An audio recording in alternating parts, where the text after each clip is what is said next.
to the bigger picture, everyone. And this is like a first. We actually had like a 2 months delay. We talked about it last time with Sid, that we didn't do any shows because we were too busy doing other stuff. And then last week we did our first show since 2 months, and now our second show with Adam and Topher, first on Bitcoin.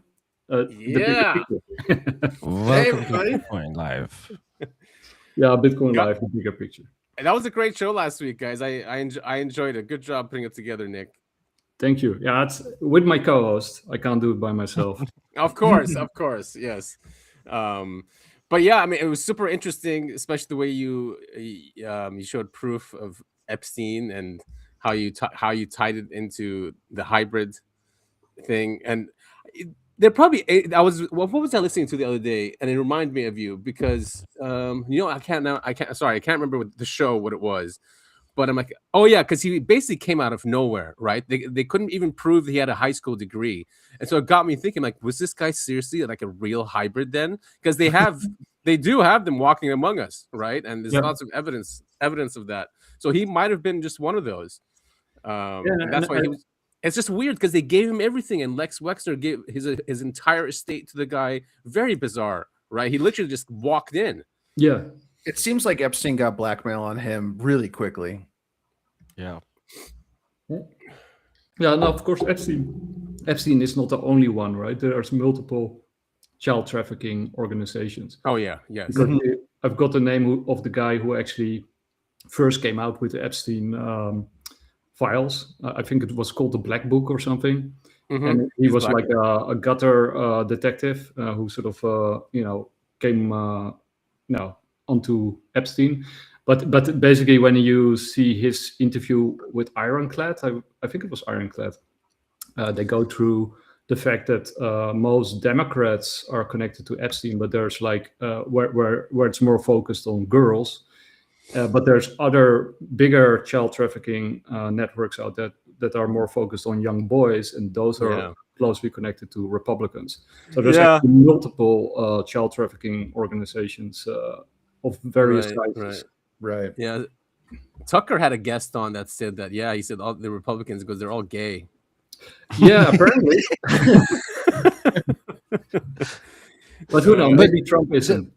No, I don't think Trump is. Yeah, Trump likes the girls for sure. Probably too young. But yeah, I mean, look at Lindsey Graham. He's just an example. Not married, just has a lust for blood and war. Very dangerous personality to have power. Yeah, I think power these days attracts psychopaths anyway, right? I think so. Yeah, but this week, I think Ro Khanna was on Sean Ryan's show, and it was all about Epstein. I think everyone must watch that one, because in that Sean Ryan was like very emotional, and then a lot of things came out of that.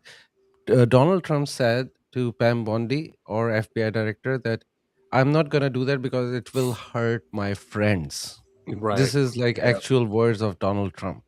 Yeah. Interesting. Yeah, he told that to MTG as well when he called her. Oh yeah, he told to MTG. Yeah, I was mixing it. Yeah, MTG, that I'm not gonna release it because it's gonna hurt my friend. I don't think it's gonna hurt his friend. I think it's gonna hurt him. He is involved in that. Elon Musk said that Donald Trump is in these files. Yeah, and this is really funny, right? Because we're not even 5 minutes into the show and we're already talking about the Epstein files. Right?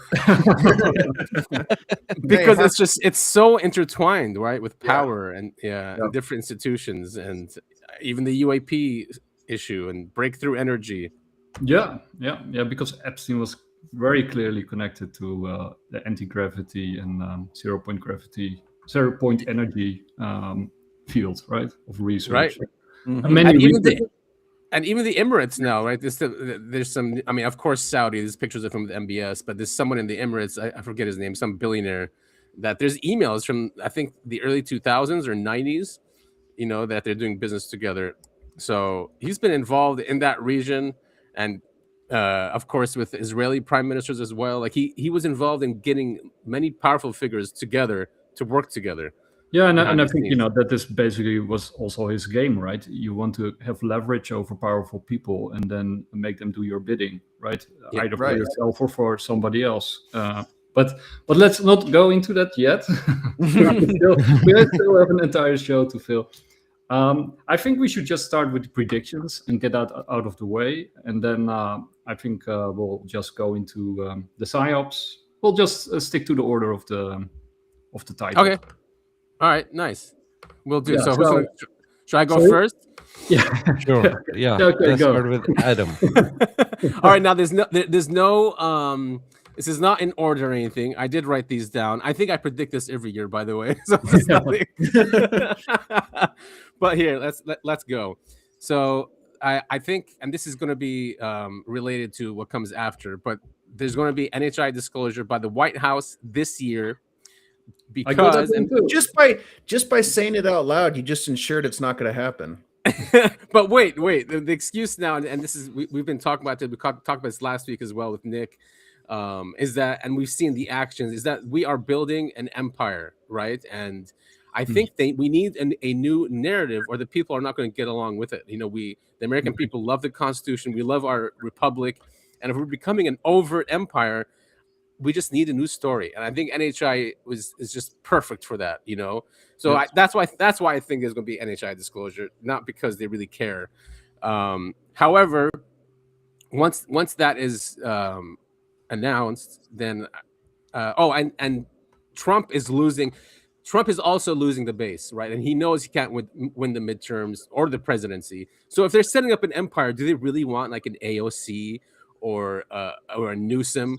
You know what I mean? I think they need to lock this down and probably not have elections again. So I think it's going to be declaration, probably of martial law, pause the elections until some emergency is over. You know, whatever the emergency is, I don't know what they're going to use for that matter. War. Maybe war is always the easy one, but it has to be something that the people won't fall for, right? There's always pushback now from whatever they try to do. So whatever the emergency is, I think they can't have the elections, and they don't want to have the elections, because if they do, all this work will be gone. They'll come in, they'll try to impeach him, they won't let him pass anything. So I think that's why that's there. And then new exotic technologies will be revealed, like from the black budget world. And because I'm seeing Trump is paying the contractors off by increasing the DoD budget, you know, from 1 trillion to 1.5 trillion. So he's basically paying them off to bring these technologies out. And if we are going to be an empire the way he wants it, with Greenland and, you know, this entire hemisphere, including South America, it looks like, they need new technologies that are just going to scare everyone into submission. So I think that's what the increase is. So those are my predictions. They're pretty connected, but NHI disclosure so we can have a new narrative for the empire, cancel elections and martial law, and then new technologies coming out. God damn it, those were my predictions. See, I knew that would happen. I I'm in knew the that same would boat. happen. Yeah, and mine as well. So Yeah. All right, that's a wrap, guys. I let's see if I can add something to that. or does somebody else want to go first? Well, I'll go ahead and go because mine was pretty tight in, and believe me, Adam and I did not talk about this beforehand, so it's not like we're trading notes. But yeah, I was predicting the same thing. We'll see martial law in the United States, and it's probably going to be due to a big event. I was thinking more something along the lines of Waco, and maybe I'm just saying that just because we recently covered the time traveler, John Teeter. Where he was, his message from the future was that there was a Waco type event every week. But I mean, we're seeing the stuff going on in Minnesota.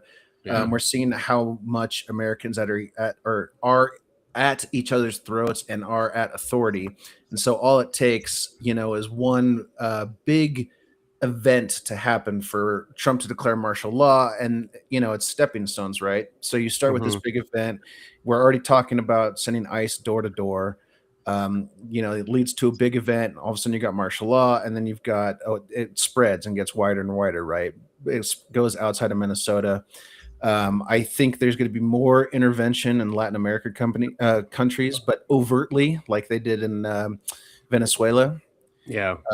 I don't foresee UFO disclosure or from the government, because that's not in their interest, unless it is, like Adam said, it's some sort of blue beam type event that's going to be used to manipulate people. So if they can find a way to use that to manipulate it to their advantage, I could see that happening. Yeah, I think what Adam means is like partial disclosure with a controlled narrative, right? Which Right. is in favor.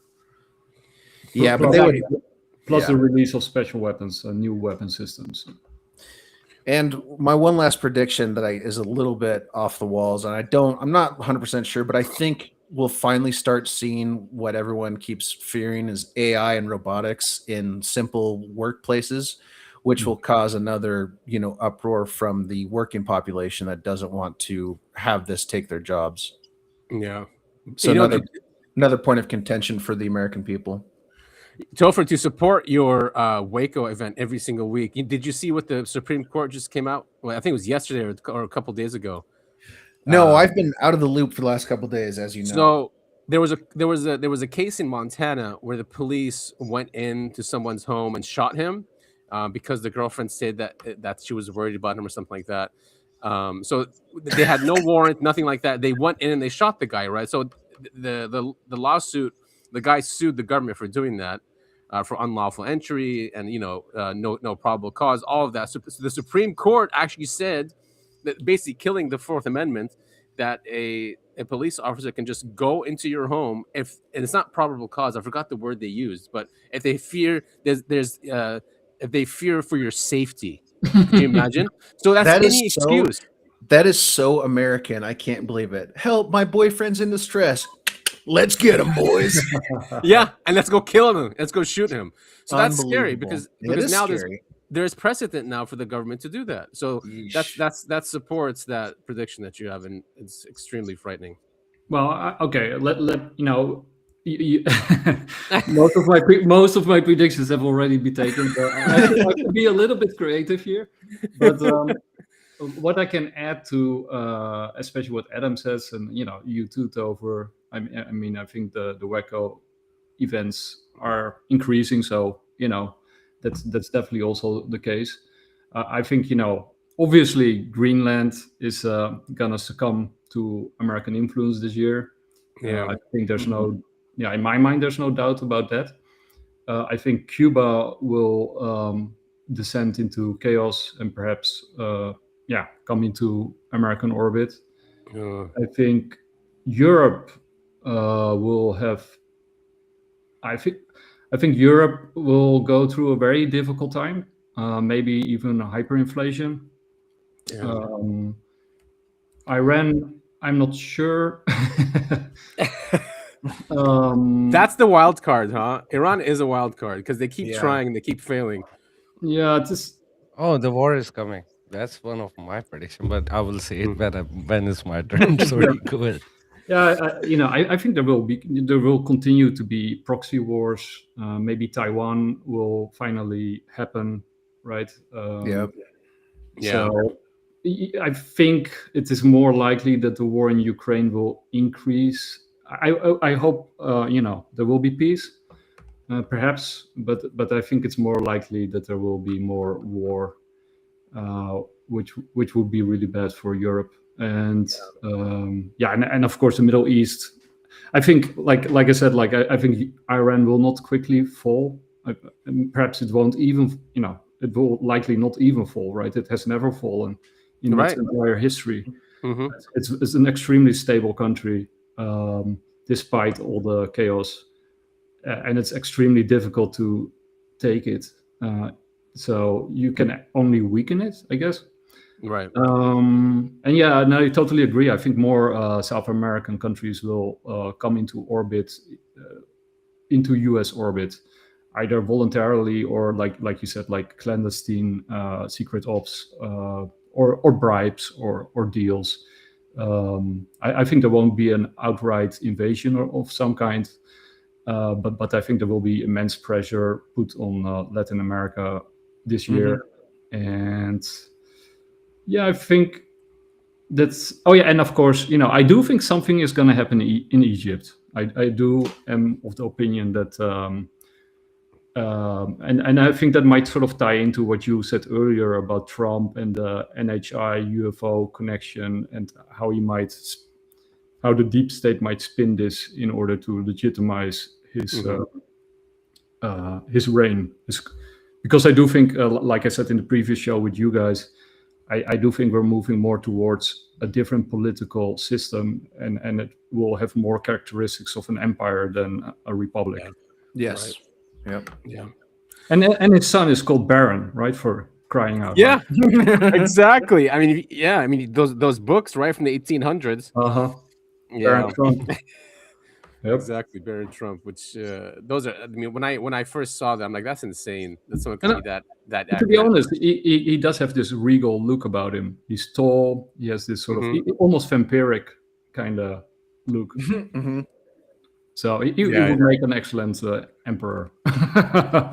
Emperor Baron Trump. I mean, yeah, because isn't that book called The Last President, or is that the book I think before? so. Yeah.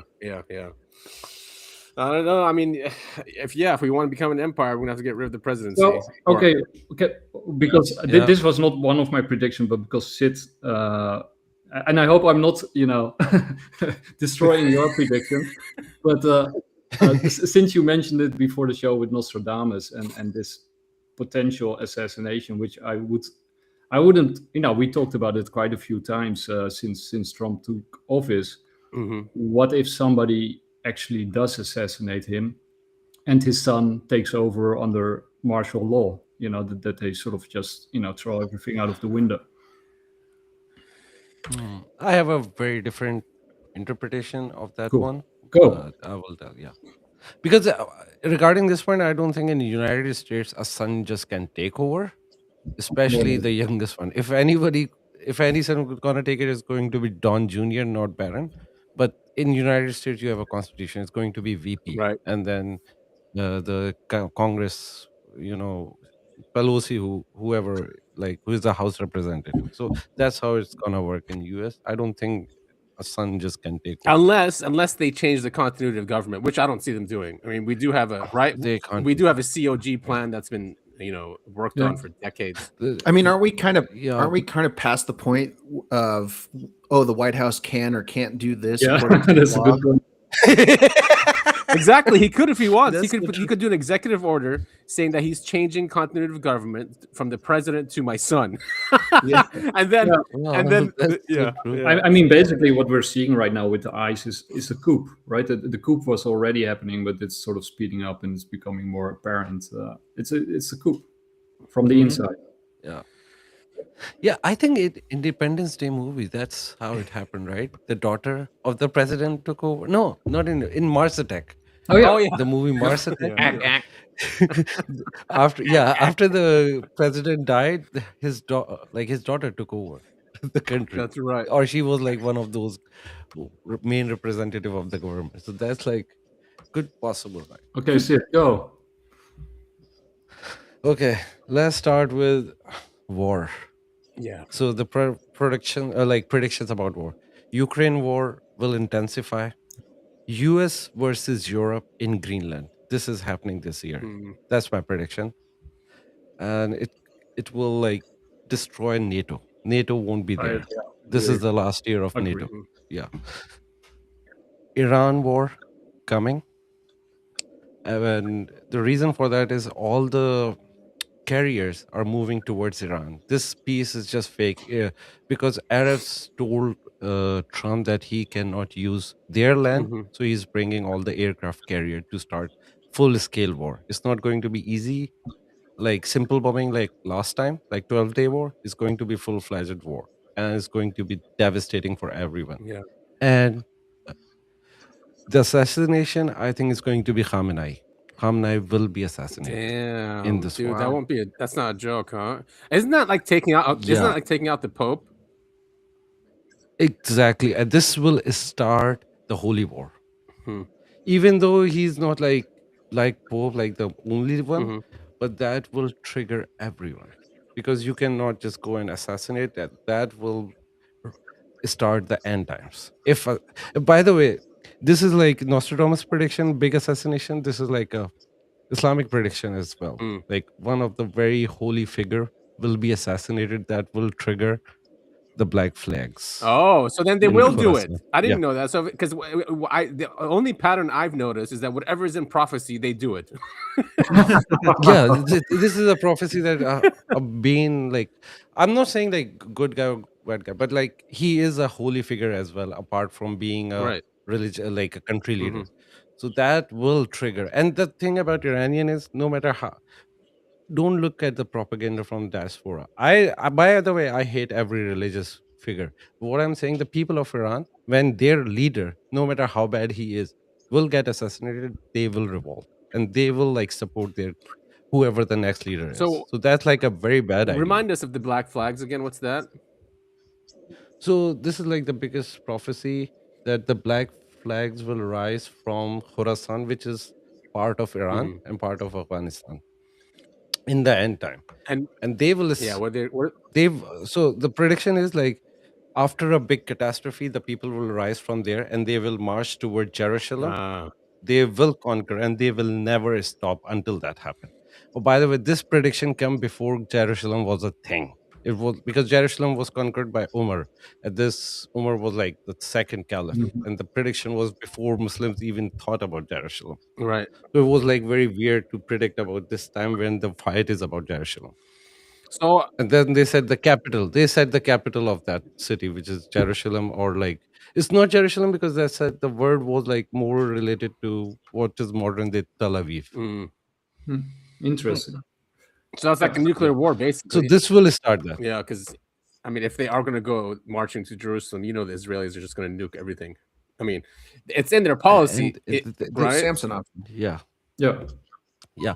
Also, the biggest thing is about this prediction is not like this is the prediction. The prediction is also a commandment to all the Muslims. When you see the black flags marching from Khorasan to Jerusalem, it's your religious duty to go and join that Because it's the end of times. army. Yeah. Yeah. And like if you don't do, you want like you're out of the main like religion. So people talk about like nuclear weapon is like the most dangerous weapon for Iran. No, this prophecy is if they raise the black flag, all the Muslims are obligated to join. And that would And then tie into your blue beams prediction. exactly. So okay, So yeah, this is why I'm very worried about this whole thing. let's go there with the. Do you want to go first to Nostradamus or directly to blue beam? No, but I'm not even done. I've Okay. just talked about the So this is like just the war theory. Then the next one is going to be about alien disclosures. Real disclosure is not happening. There will be a big, significant war between the two groups. One who want to hide it, one who want to release it, but they might release a fake disclosure, might do a fake disclosure to cover for all the financial crisis which Adam was sharing. So after reading that news yesterday, I was like, okay, there is a possibility they do the fake disclosure. Oh yeah, that central banker. Yeah, when central bankers talk, Yes. we should listen. Because they've done it before when they had their meetings, the central banker meetings, and they basically tell us what's going to happen that year. Yep, there it is. Yeah, she's like she was an advisor to the Central Bank of England, the Bank of England, Right. and she sort of says like, based on my research that I've done recently, I do think and the disclosures happening in America with those congressional hearings and all these high officials going on the record and the age of disclosure, etc., that she thinks it might be actually gonna happen. And that the Bank of England and other central banks should take appropriate action, because if they don't, she foresees panic on a sort of ontological level. People will be shaken and they will take their money out of the banking system and flee into Bitcoin, of all places. That's nice to hear. Because also she says, that was very interesting, she also makes a link in that article that she thinks that if aliens are revealed to be real, and then of course exotic tech is also revealed at the same time, because you can't have one without the other.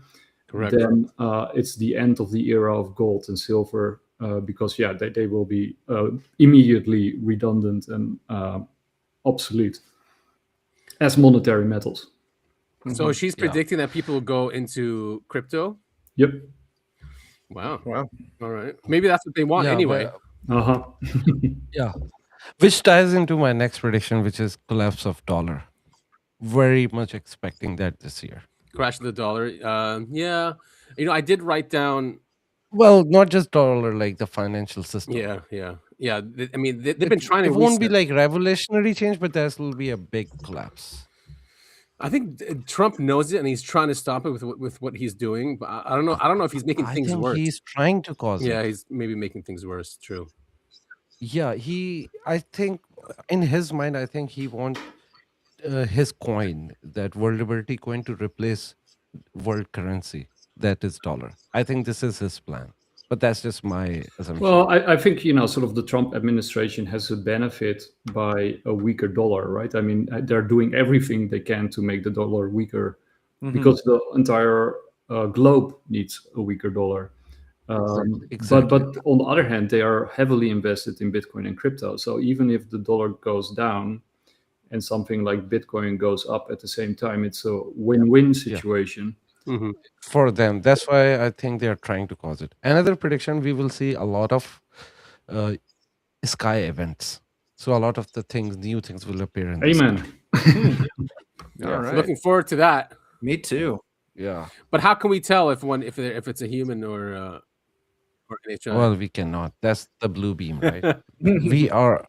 That's not even like my prediction or like my assumption. That's, I think, happening right now. We are in between blue beam. Take me to And your that's why leader. they're going to do a lot of those things. Yeah.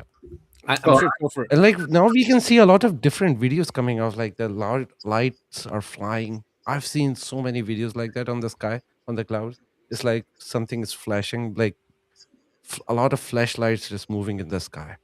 Yeah, and This is like a new trend. and that has been going on for quite a while now, right? I mean, basically for over a year now. First with the New Jersey UFOs, and then now the UFO flap over Europe. So it has been continuing and increasing the amount of sightings. But also, I mean, I don't know about you guys, but I find it impossible, like literally impossible, even if I spend 24 hours a day covering just UFOs to keep up with what's coming out. It's like insane the amount of stuff that's coming out. It is. Yeah. I mean, Eric Davis, did you guys see the interview he did with the Soul? Well, Yeah, I'm Foundation. halfway. Oh, okay. So yeah, I mean that him coming out with all that stuff is, I mean, it is still the same stories, right? But it's different when it goes into a deep conversation like that. Because what's the host name? Scat, I forget his name, but he pressed him. He did really well in the interview. Yeah, he's co-founder of the Soul Foundation. Yes, and the Soul Foundation puts out like really great material. I think Colonel Cornell is actually maybe the founder of also a co-founder. Mm-hmm. I'm sure. But yeah, I totally agree, and I do want to play this little clip because it ties into the disclosure, or let's call it the fake disclosure or the halfway disclosure. Yeah, exactly. Half-ass disclosure. Back with him by phone, with former President Bush by phone. And just to be sure, when I say President Bush or former President Bush, I'm referring to the senior, not the junior, not W, but George Herbert Walker Bush, and GHWB. And so we had a series of phone calls where he would call me a lot, and he'd be in transit somewhere, and he would have some time to chat with me. And so we would probably have about 20, 30 minutes to chat, maybe even less several times. And I would cover a lot of the significant topics. Now, the points of focus here was his induction his confirmation as the new CIA director in the Ford administration. And so he's now the incoming CIA director, and he's now being officially briefed by his directorate chiefs. Those are the deputy director of the Directorate of Intelligence, Science and Technology, operations, this and that and the other thing. And so during one of his briefings, he meets with his DOD liaison officer. And his DOD liaison officer is a uniformed officer who was not identified to me. I don't know what rank the man was, but he's uniformed service. And he comes over from the Pentagon because he liaisons in his job serving the Secretary of Defense. And actually, back in those days, he would have been in Chris Mellon's old job. He would have been the Assistant Deputy Secretary of Defense for Intelligence. I think that's the title. But that was the number 3 man or number 3 position in all of the DOD's structure. So this guy worked for that individual, and his job is to liaison with the CIA director or any of his subordinates that he designates. So Bush is getting read in to get up to speed on everything. He's starting his new job at the CIA, and the liaison officer mistakenly thought that Bush had been read in on the UAP subject. And so he started blabbing off about the latest on that. And Bush said, no, wait a minute, what are we talking about here? And the liaison officer told him, I thought you had been briefed on this by your senior staff. And he said, no, actually, I haven't been briefed on that topic, if yet, or if at all, I have not. And so the liaison officer then had already let loose the information. So he went ahead and completed the rest of that briefing. And that's when Bush learned about a landing at an Air Force base in New Mexico by a UFO, humanoid type, non-human intelligence came off the craft and actually met with uniformed senior Air Force officers and some civilian CIA personnel. And okay, they went off. And you're referring to an event that is often just called the Holloman landing. The Holloman, Holloman Air Force Base in April of 1964. Yeah, it's a crazy story, man. You know, and the details about it. So it's weird that it's weird that liaison, the DOD liaison, thought that George Sr. was already briefed, and he's like, "Oh no, not yet." And then the guy continues. Do you think it's a double blind? I mean, maybe this is like too many rabbit holes where they're just exposing the president to all of this fake stuff just to like get a weird, I don't know, message out there. Well, he wasn't president yet. He was the director of CIA. His first day, he said, when he was first coming in. So that was director of CIA. When was that? 60s when he was. Yeah, I think he was underneath Reagan. He was vice president, but with Ford, he was CIA director, and then he became. I think it was JFK after JFK around that time. Yeah, that's why we say that he was involved in JFK killing. Yeah, he's been a long time. You know, he's been in the high. So it was like around 60s.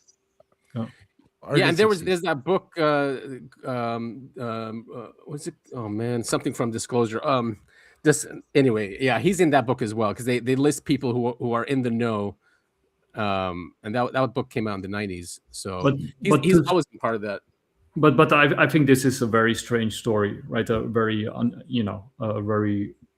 mean, it's very unbelievable that, like you said, why the hell would he continue talking, and why the hell would he think that he's already read in when he isn't, right? I mean, this kind of stuff, they are super tight-lipped about this whole issue, right? So why would he just start blabbering about something like this if somebody is not read in? I mean, I just don't. Maybe he thought that him being a Bush would be read in because I mean they've been part of the power structure. You know, it goes back to World War II, right? They funded his grandfather funded Hitler, was part of that bank. That and they even got caught by the feds for some I think helping the Enemy Act or something like that.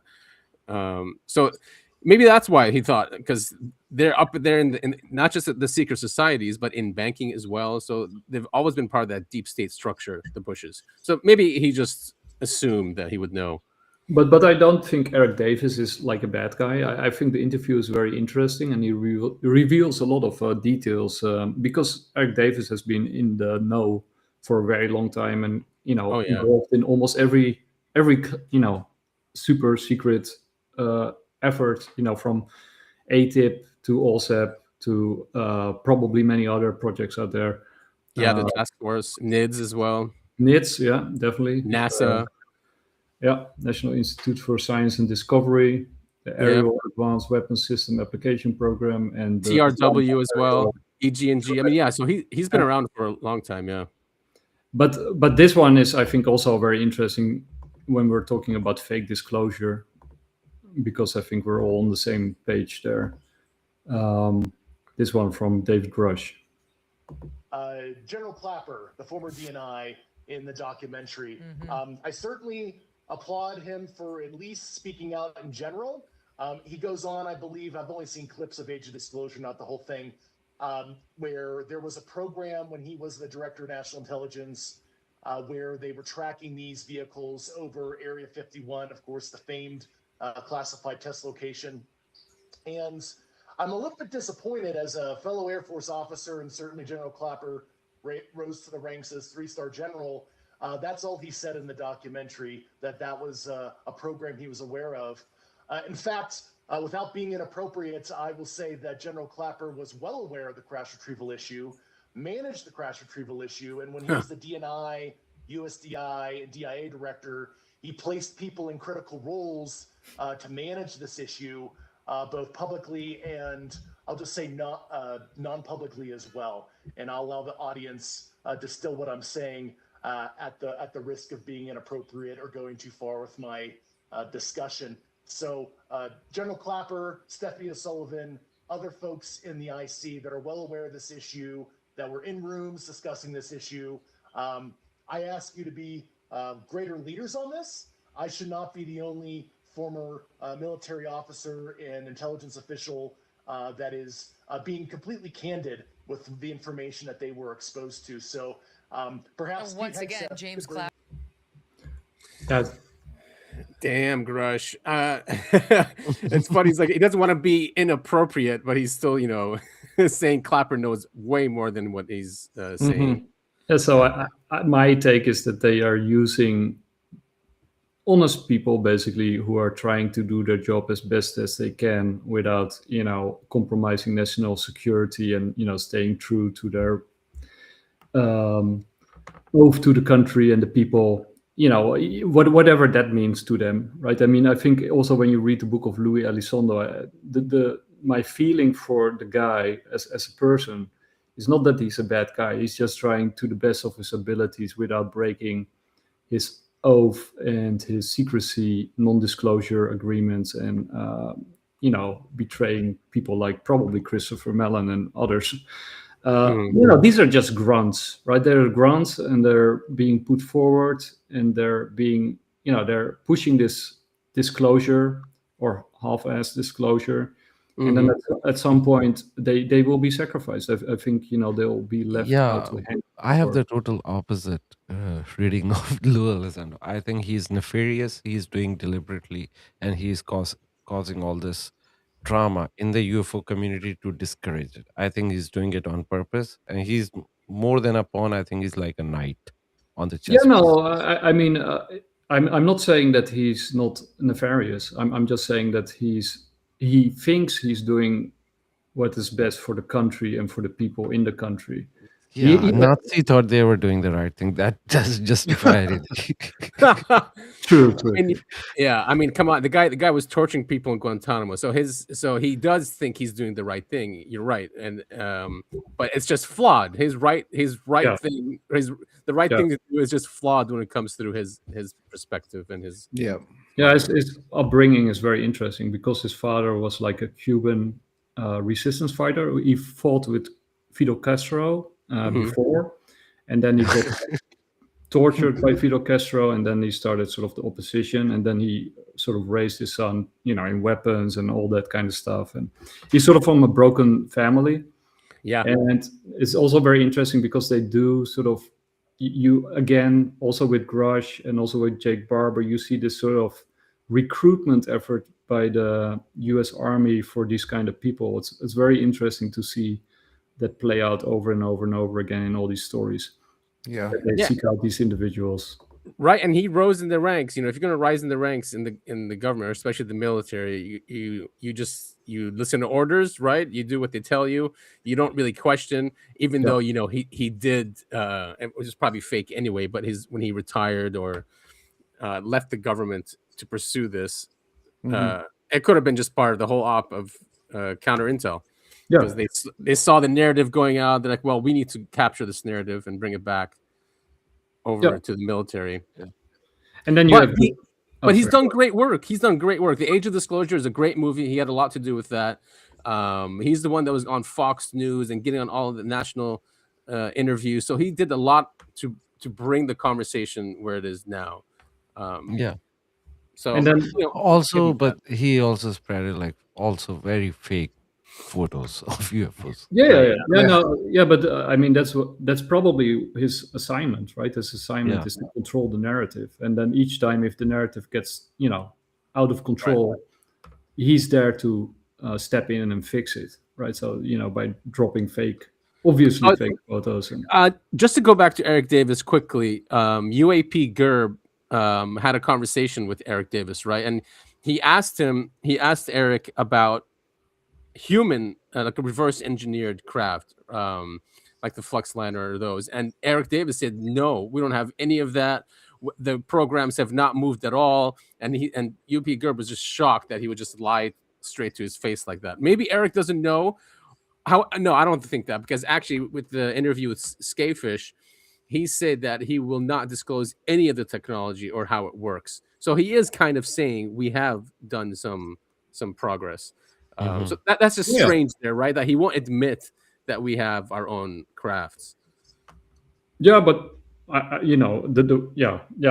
think I think Eric Davis revealed a lot. I think he revealed as much as he could, and it's kind of interesting to see that they are allowed to reveal more and more, because they go through these DOPSA processes and from the Department of Defense, and the official story that they say is that it's just a regular process and it's not like very intense or etc. But come on. Come on. Trillions of dollars for what? Of course it's very scrutinized, and of course they're gonna sort of. But it's interesting when you read the book of Louis, because he does sort of where it is censored, you see where it is censored, and then he does put these notes underneath it, what sort of is talked about and why it is censored, even though you have to take his word for that. But that's but I mean the DOPSA is not like a random, they're censoring stuff, like essential stuff. Right. Yes. But and people like Elizondo and who else, like Jay Stratton, those are not real whistleblowers, right? A whistleblower doesn't say, "Well, I can't say this because I have clearances," or true, right? That was my opinion. True. Right. Yeah. Exactly. I mean, a whistleblower is someone that needs to run away from the country because what they've said, is a real whistleblowing. Yeah, like Snowden. Yeah. Snowden. Yes. Exactly. Like Snowden, and he's still. I don't know if he's ever going to come back. Oh, he's not coming back. Yeah, because what he did was, real damage. But if you're just out there going through DOPSR and having them approve what you're allowed to say, that's not really whistleblowing. No, but and everyone is against him. Obama was against him. Trump was against him. He's still against him, and Biden was against him too. So it's like no one is supporting him. So it's foolish for him to return.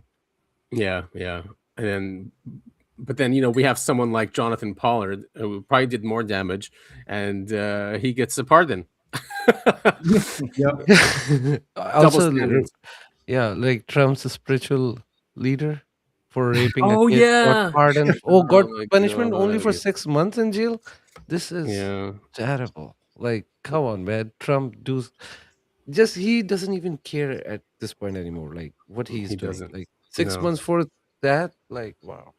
But I think with the DOPSA, I think it's clear that the Department of Defense is releasing information to the public in order to feed the public bits and pieces, the crumbs, in order to follow the crumbs and lead to their form of disclosure.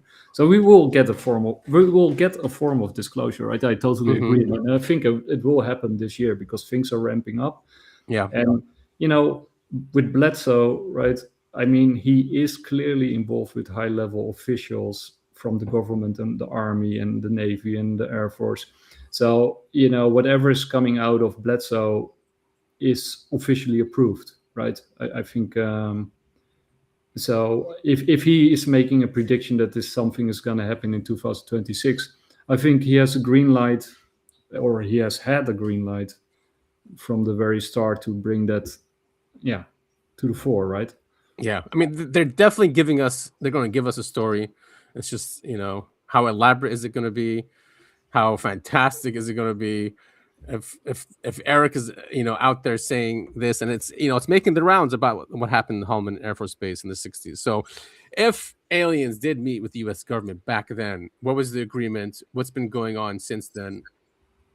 And maybe Sid is right. Maybe you do need like a war in the background in order to, keep people in line, right? So that you sort of release it while there is also a war, and while you're also sort of fighting these enemies, right? I mean, like we said, the whole empire building that Team Trump is doing with his big tech buddies is aimed at creating a space empire, right? We're going back into space. So maybe somebody's out there and we're now ready to fight them, but we have to portray them as the enemy in order to get people on board with the fighting, right? Maybe they are not our enemies. Did you see that clip when Musk he introduced Hegseth and they were talking about Star Trek Foundation? Yeah, I got it lined up here. So that supports it there too, especially that he introduced the Secretary of War. Right, and talk about finding aliens. I found that clip extremely interesting. So this one from Russia, I just wanted to highlight that George Knapp is now throwing all the Russian files out there, because he went to Russia and he got access to these hidden files, sort of the X-Files from Russia, and he's now throwing them all out in the open. Sort of another piece of the evidence that it's all coming out now. So but this one is from Elon, and I totally agree. This was super fascinating. Yeah, the guy who says there's no aliens. Make Star Trek real. Okay? We want to make Starfleet Academy real, so that it's not always science fiction, but one day the science fiction turns to science fact.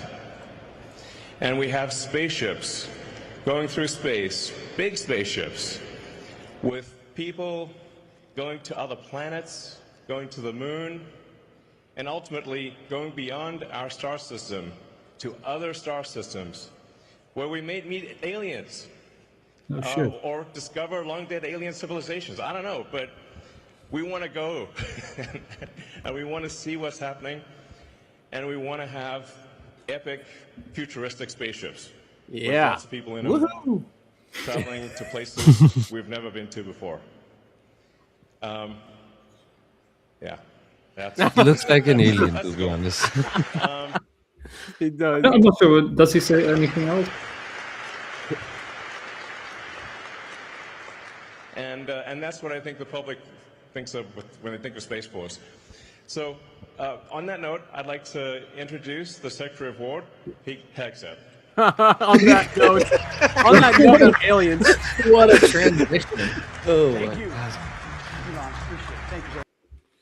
Yeah, the Secretary of War. That is on that note, Secretary of War, like exactly. He's talking about. So basically, he want to go to other planet and conquer them. That's why you introduce Secretary of War. Yes, Star Trek, the show known for how kind humanity was and reaching out and building bridges, and he brings out the Secretary of War. That is great. That is I was just gonna say, I'm like, having a Star Trek future is much better than having a Star Wars future. But then he just introduced the Secretary of War right after that. I think we're gonna get a Star Wars future, not a Star Trek. So I'm so glad to call these nations here to build this peaceful committee, and I want to introduce Adolf Hitler. Star Wars future is probably in our future. It looks like it. But I think it's like another clear sign that we're going into space, right? I mean, it's very clear that that's the narrative. Yeah, that's the narrative that they're going with. Yeah, but the official narrative for Project Bluebeam is that there's no aliens, or at least we're not really fighting aliens. But what if we actually are, and what if they're actually doing a false flag alien attack, like in order to fight the real aliens, which are actually good guys, right? Which like is Starship Troopers. Yeah, Stephen Greer, is basically sort of saying that, right? By claiming that aliens are evil or having evil intentions, the threat narrative that Louis Elizondo and others are pushing, that we're basically being led into a war in order to escape Earth. Maybe we're being held here for our own good or whatever, and we're now gonna expand beyond Earth, and they need to get past the gatekeepers that keep us here. But you know what? Like for Project Bluebeam, that whole thing to work, they need a world war and a civil war. And world war we can see happening, but nobody is looking at the civil war. They are prepping everyone for the civil war. So basically, if you remember, like last week or a couple of weeks ago, Nick Shirley came out with Minnesota scam, and then this week, I've actually shared the tweet on the group if you want to open that. So there is this guy called Tyler Oliveira. He went to a town in good, New man. York. Yeah, I love him, by the way. I love him. But he went in there, he found a city of Hasidic Jews where 40 to 60% of the people are on social welfare. They don't do work, they don't do things. There is a huge scam going on over there. Yeah, Sid, isn't it 100%? He went into the grocery store and he asked, "So, what percentage of people use the food stamps?" And he goes, 100%. Oh my god, it's hilarious. This one, right? Yeah. This guy's brave, man. He's really brave. He's gonna get. But like the whole details are there. It's like 60% of the city is on welfare, and it's all like the big scam going on. But everybody, it's just like all of them like doing a big scam over there. I mean, all he's this saying is how you rile up people, each other. Right, and what he's basically saying is like, what this is happening everywhere in many communities, not just like the Somali community. Community, yeah. Yeah. I think he did a good job over there, because like before it was just focused on one community, now they are showing other communities, so they have to bring the narrative down. I think he's trying to stop the civil war, but the whole Minnesota thing is just like to cause the panic, and that's I hope it how doesn't this is if you look at Minnesota right now, there are like literal civil war going on. Police is throwing shells at people, like people are fighting. They were trying to do it, and this guy did an amazing thing. Nobody gonna do anything about this. They won't even talk. Nobody's talking about that. This is, I think, way bigger than, because this is a whole city involved in that. That's just like one group which is like running daycare or that stuff. Like that's nothing compared to this scam, but nobody gonna talk about that. Yeah, and I think sort of.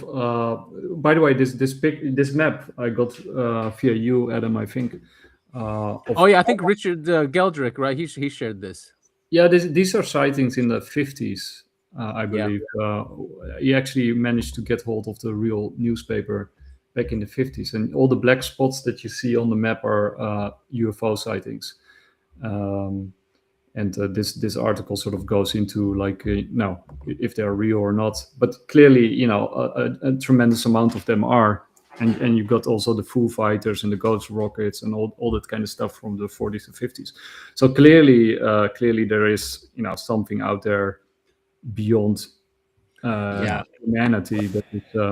One thing I noticed back when you read all those things, you see flying saucers. Now in every sighting, you don't see saucers, you see spheres. So there is a difference in something going on, because it's not the same aliens or it's not the same technology. So do you want to go to the Nostradamus thing? Yeah. But do you guys agree that we don't see flying saucers in any sighting anymore? Yeah. I mean, for me, the latest one was, I think, when was that, Topher? Was it it was definitely last year. I saw Tic Tac to go over my house. So yeah, I'm not seeing saucers. It's Tic Tacs, and at night it'll be like lights, right? Yeah, Tic Tac and spheres and triangles, no saucers. So I think saucers were real aliens. These are reverse engineered technologies. That's my assumption. They're probably staying away now because we've been shooting them down for so long.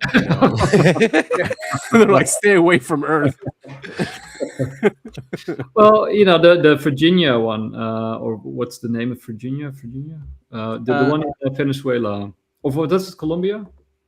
Colombia was it, right? No, I think it was Venezuela.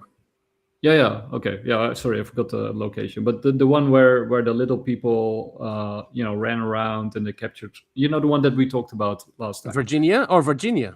Yeah. Oh, Brazil. Yeah, Brazil. Yeah. Okay. So Brazil. Okay. Yeah, that's what I was thinking. I don't remember anything from Venezuela. I was silent on that. I was like, I don't know. Yeah, I wasn't sure either. Right. So yeah. Well, anyway. Okay, Brazil. Oh yeah, and that's they're doing a press conference on on Tuesday or Wednesday. The doctor, he's gonna be in front of the press talking about his experience with James Fox. Wow, that's really cool. I want to see. Yeah, that. yeah. I mean, if I was in DC, I'll definitely go there, but it's gonna be live for free. He said. Virginia. Yeah. Yeah, but my point is those are like the classic little men in a circular craft, right? Yeah, that was a circular craft. Yeah. Yeah, that was in 1996, I guess, or Mhm. yeah. So like maybe in the early 2000s they stopped being seen so much, Yeah. or yeah. Since early 2000, we started seeing tic tacs and egg shape, like spheres, and triangles as well. So these Triangles, are the yeah. new, yeah. That's right. There was some new footage that came out. I think I sent it to Topher. Yeah, you did. That was really interesting. But not to get too in the weeds here. If you do believe the UFOs and beings that we're seeing are just our half psychic phenomena, as humankind goes through different generations, right? We all perceive technology in different ways. So in the 50s you've got flying saucers, and then in the 80s you've got boomerangs and triangles. Now we've got tic tacs, right? Because it's adapting to what our mental psyche as a whole species. Yeah. Right. Yeah, what we're ready to see, basically. And then also, right, if there's one species interacting with us and it's able to get here, then clearly we're missing something, and then there's probably many more also interacting with us. Yeah. That's so true. What's this here? Great. Oh, this is the Nostradamus. So let's go. You have to help us here, Sid. So the great swarm of bees rising by night ambush from century 1, quadrant 26, often interpreted symbolically as a sudden organized rise of power. Bees, hives, collectives, sometimes linked to empires. Like Napoleon's symbol, or even modern political fascist movements. Oh, well, okay. Some see it as a surprise attacks, drone swarms, cyber threats, or authoritarian machine taking ground. Yeah. They covered everything there, I think. Yeah, but this is a good description, because it could be drone attempt, like drone swarm, which is like a bee. Also, it could be real bee swarms too, because if if you remember in 2020 there was a thing going on that 5G is affecting bees, and maybe this time they're going to take revenge. We also had the story of the killer. What was it, killer hornets? That was Killer hornets. You remember that? Yeah. Right on the tail end of COVID, they were popping up in Washington State. I remember that. Yeah. No, also they attacked IDF recently. They did. You know the story? Yeah. Oh damn. The bees, actually, there was like a whole meme thing going on that bees are Hamas. Oh, I did see that. I remember that. Yeah. Because they are doing some crazy things. So it is quite possible that they are actual bees who are just rising up, but also could be swarms. I can't help but think of that. I think it's The Wicker Man with Nick Cage. Not the bees. Not the bees. Not the bees. Yeah. Oh, dude, he's great, that guy. But I mean, like the political explanation is also very interesting. Yeah. With political fascist movements. I mean that's what we're seeing, right? So also in Europe, by the way, it's not just in America. Then a prominent figure struck by lightning thunderbolt from century 1, quadrant 26. The great man will be struck down in the day by a thunderbolt. This gets read as the sudden death or assassination or downfall of a major leader, celebrity, or politician. Daytime lightning, dramatic public event. Well, let's just hope it's BB. But it won't. Oh boy. No, but I think what's gonna happen, I think they're gonna use some advanced direct energy weapon on Iran to assassinate Khamenei. And Man, this, that'll be terrible. they don't have to use that, but I'm just saying they could use any technology or even a bomb. But I think it's referring to that because Trump is hinting that for a while. When Trump hints something, he tried to do it, and Yeah, I think he will be successful. and let's be honest, right? If they have been reverse engineering for 80 plus years, and it's now all coming out, and and you know, one of the other things about Trump is like he gets a lot of support from the Army, the Navy, and the Air Force, right? He does. So Yeah.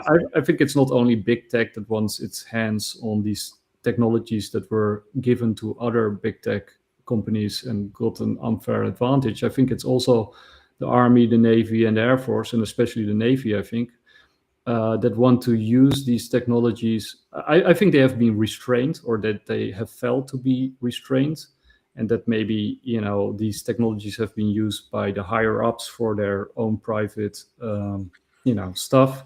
Yeah, like 9/11. Yeah, and that these armies now have, you know, to gain riches and power, and these, you know, the Army, the Navy, and the Air Force are, like, by definition, are nationalistic entities, right? Because central banks, intelligence communities, and the military-industrial complex is amorphic intranational organizations that share very little with the countries they say to represent, right? They're more like commercial, financial entities. And I think the Army, the Navy, and the Air Force feel like they are under attack and being undermined. And that's, I think, why that's why I also think the connection with someone like Julius Caesar and the fall of Rome is very apropos, because, you know, maybe they feel like we're now going to use these technologies, you know, to our advantage and to restore the empire. Yeah, Empire Strikes for Back. sure. For sure. I mean, why would you increase the budget? Because it was 750 billion, right? And you put it up to $1 trillion, and now next year it's gonna be 1.5 trillion. What the hell is that money for? I mean, that is an insane amount of money. Yeah, and why not use these technologies if you have them, right? Why keep them in the closet? Why not weaponize them and, you know, gain superiority? Yep. Right? Yeah. I think the U.S. has no choice. Either fall or just do it this way. Yeah, they have to be reborn. And they're fighting tough foes, right? China is a very no, it's not an easy not target. at all. Yeah. 7th-month war is just tied to the previous one, which is after assassination. If the war starts, it will last for 7 months at least. It's going to be a long war. It's not going to be a 12-day war. Yeah. So from Century 2 or others, 7 months Great War, people dead through evil, and then, you know, some references to previous kings, interpreted as prolonged but limited global or regional conflict, possibly naval. 7 ships. Hey, the carrier fleets in related verses with massive casualties, many tied to ongoing wars, Russia, Ukraine, or, you know, perhaps Iran. Yeah. And anyway, the aircraft carrier are moving to Middle East right now. So did you guys see Putin telling Europe that you know, he'll wipe UK and Germany off the map? Yeah, I saw that. Yeah. Well, I can understand his frustration, to be honest. Yeah. That's just and then Tucker had an interview with a high-level Russian advisor to Putin, and he said the same thing. He goes, if the war doesn't stop in a year or two, we're gonna have to take out Europe.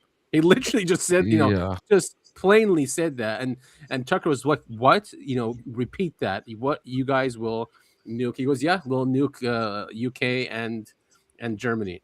Well, it is interesting because I had this conversation with, well, I won't know, you know, I won't name the person, but from a European perspective. So in Europe, you got different perspectives, but sort of the two main perspectives are either, you know, the perspective that I'm taking, you know, which is, you know, a growing, disillusioned group of people who are, you know, looking through the ruse.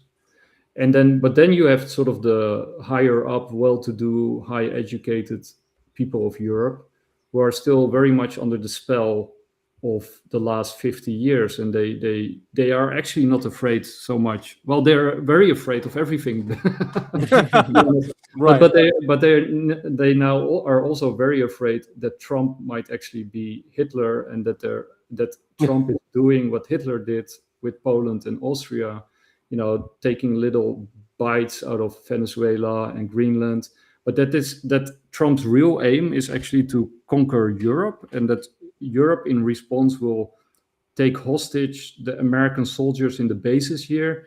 I mean, these people are insane. No offense to the person that I spoke to, but I mean, I think America has more soldiers here than Europe has soldiers here. So I don't know exactly how we're going to take them hostage. But you have like the whole, like these are your countries. You can easily take them like as a captive. It's not a big deal. The U.S. has destroyed Europe essentially, right? With destroying the Nord Stream pipeline, destroying the relationship with Russia, with cheap energy, which hurts manufacturing, and I don't know. I mean, and just put 10% tariff yesterday. But to be honest, European armies are a joke. Like the last stock of the world. I think we are underestimating Germany and UK and France. They are not that. Like they can take the bases. This is not a big deal. America is so far away. I think they can easily take. Okay, well, which will start a big conflict after Europe is finished. But I think initially they will take off the bases. That's not a big deal in my opinion. I think it would be. I mean, it's already suicidal what Europe is doing. But if they do that, then we'll just it'll be over. Which will tie it up to the next one, which is like River of the Blood in Europe. Probably. if we do something like that. Okay, from century second quadrant 26. Because of the favor that the city will show, that Ticino will overflow with blood. That's probably an Italian river. Violence, bloodshed, or disaster in Switzerland. Okay, Switzerland's Ticino region, Italian-speaking area, perhaps from spillover conflict, civil unrest, or a natural man-made catastrophe, despite Switzerland's long neutrality. Other recurring themes in 2026 interpretations include naval battles, possibly South China Sea, the fall of Western influence. That's definitely true. And the hopeful note, this rise of a man of light after darkness, symbolizing renewal, a new leader, or humanity's recovery. Antichrist. Interesting. Well, I wasn't aware of any of these predictions, but they fit ours pretty. Perfectly. Like this could happen. And I was surprised when I read that. I was like, okay, Nostradamus did that, and they are very relevant. I'm not saying that's exactly going to happen. Nobody can predict exact future because it's changing all the time, but it's very relevant. It is crazy how relevant it is. Yeah, but the whole Switzerland thing, that's a bit weird, right? That one, I think Switzerland could be whole Europe, right? He's just saying that Italian region, but it could be like, and in Europe, I can see because France, Germany, and like UK sending their armies in Greenland. The war can start over there. Like one or two soldiers. No. France sent more. UK sent one soldier. That was hilarious. But France sent actually, like, I saw the videos. There were like whole fleet of it. Like there were like hundreds of soldiers. I mean, I don't know why Europe symbolic. Why would Europe be against the U.S. taking Greenland if it's going to protect the hemisphere? You think? Well, I think that has to do what Sid is talking about, right? Because it would be the official end of NATO, right? And I think the Europeans are more afraid of that than losing Greenland. And I also think, what we talked about last time on your show is that in Europe, the elite, sort of the people who are still barely in control, are the old elite, that are subscribers to the World Economic Forum, the Davos crowd, the Soros crowd. And to me, they were always connected to China, right? If China has done anything the past 50 years, it has been like a long march through the institutions, through infiltration, from the United Nations to basically all of the international organizations, and they have been very successful at doing that. I mean, I think that's partly the reason why America and the Army, the Air Force, and the Navy are, and this half coup that we're seeing in America is a response to regaining control of America. Yeah. Right. I agree, especially that Trump now is forcing the defense contractors not to do bonuses or buybacks, and that they have to put their money into manufacturing in the United States, right? Yeah, because Wall Street is like one giant leech, right? And it's heavily invested in China, right? In Beijing, right? So because China is doing the same thing as what America is doing, only it is doing it with a turbocharger, right? They're also printing money only times 100, right? Yeah, they're just catching up on us, like on a hyperspeed. But their central bank is a little different because it's not debt creation; it's credit creation, right? And then when the bank creates credit, infrastructure has to be created with that money. So that's why you see lots of roads, lots of trains, and that, by the way, was the original idea of Hamilton and our first national bank. Yeah, but so they do have a problem, right? I mean, they built basically gigantic ghost cities, with too few people, and that's like a huge overhang in their economy. And right now they're devaluing against gold. That's the reason why gold has been gaining so much, and silver because of the price of gold. Yeah, then silver price also has to go up. But it doesn't really matter. Well, it does matter, right? As Richard Werner explains, like the only thing that you actually should invest in, if you care about the people, is to invest in small and medium businesses. In people. Right. Regular people. But all the other things are sort of, it's basically just creating. It's better to investing in roads and infrastructure than in finance. Totally agree with that, but it's still not really good if there's not a demand. Like if the demand is not really there, but you just create stuff in the hope that demand will suddenly appear. That's just insane. Like if there's no demand for a bridge, you shouldn't build a bridge, right? Right. but they've taken over Africa by doing this, right? It's different than us. We like to bully, go to war, give weapons or bribe. They go in, they're like, we'll build hospitals for you, we'll build roads, bridges, and just give us your resources, or instead of paying, or pay us in resources. And that's how they've taken over Africa. And they started doing that in South America. It's not a bad deal too. It's like actually China is helping those countries to this idea that they are taking over. No, they are helping, and then they're doing business. They're taking profit out of it for sure, but they are helping those countries. Yeah, but often what they do is they give loans so that those countries can participate, and then they can't pay back those loans, and then they take over. World Bank. That's what I'm saying. They're exactly the same. They're no better. No, so but at least it's much better because like US is going and killing those people, China is building. Yes, loan, but it's much better than just going and killing and taking over the land. They're not yet killing people because they're weaker than America, but each hegemon. No, they are not weaker, man. I think you are underestimating China. First of all, China has a different philosophy. They don't want to follow this pattern. By the way, I don't like China. I'm not, but I'm just saying when you look at that, that's not what they do. This is not their plan. They want like economic superiority, but they don't want to kill people. That's not their thing. Right. Yeah, that's the difference there. Yeah, one wants to help your infrastructure and economy, and for a win-win, or it looks like a win-win, and one wants to bully you, and say I wouldn't put my hand in the fire for that. I mean, if you look at, of course, I would rather. I would rather the U.S. be a hegemon, not China. But the way China is doing it is much smarter than us. We're destroying our currency, destroying our. Like, what happened to diplomacy, right? I mean, after World War II, it was all diplomacy mostly. Except for some countries, but in general, it was all diplomacy and respect for sovereignty, and we just don't see that anymore. No, but that's sort of when you study money, right? Fiat money has a shelf life of about 100 to max 200 years, and then it implodes. Like it always implodes the same way as we are seeing right now, and then usually. No matter the empire, Ray Dalio wrote an entire book on it, like from the Dutch to the Spanish to the French to the English to the Americans, but even the Chinese. And eventually, these fiat systems, they always implode the same way, in exactly the same way, and then they always end up with war. That's always. Yep. Yeah. Always. Yeah. Also, regarding the current situation. First of all, China holds a lot of US debt, they have also like they hold the most amount of dollars. If they flooded the market, the dollar is crash.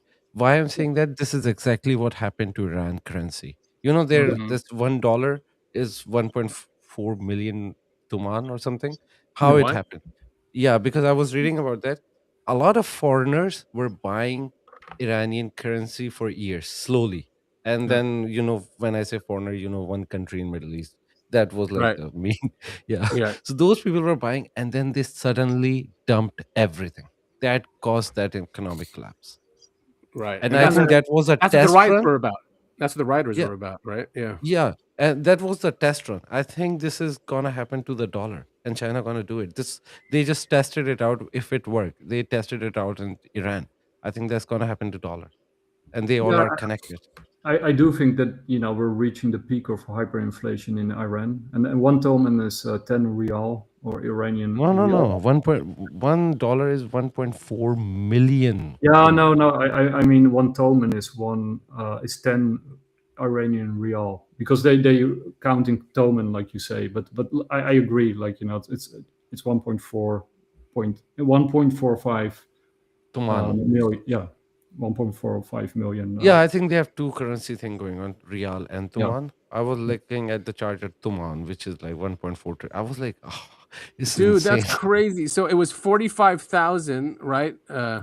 On January 6th, and then January 7th it would jump to 1 million. Yes. And this Oh was my not god. coincidence. This was like a deliberate test they did on and then this is what happened with the protest. That was not against the regime, that was against this whole economic collapse, and this was not against even Khamenei, this was against their president, Pezeshkian, the whole thing. So And then it scary, was man. hijacked and become into riots. It was like a whole global plan. Very, like, I think I've seen enough conspiracies and enough psyops in the world. I can see where the next one is happening right now, and this is a psyop. And I think this is just a test run. The big one Yeah, gonna okay. come and will mess up the whole world. But the problem with Iran was of course also that they were very dependent on the oil sector, right? So They have only oil, nothing else. yeah. So with the Yeah. sanctions, and the sanctions have been going for years now. Decades. Yeah, but they didn't affect. If, as The Adam oil industry, said, yeah. on 6 it was 45,000, and it turned into 1.4 million. That's like a huge time. And it cannot happen in one day. It was a deliberate crash. That's hyperinflation. Yeah, that's 20. Yeah. That's It 20 just happened times. in one day. Yeah, that's so scary. They dude. have Imagine your savings like, are just wiped out when that happens. yeah, they Mhm. have those like sanctions since like 1980. So it's Yeah. not just a sanction, it's just something else, something really big happened, and nobody is focusing that because people are distracted.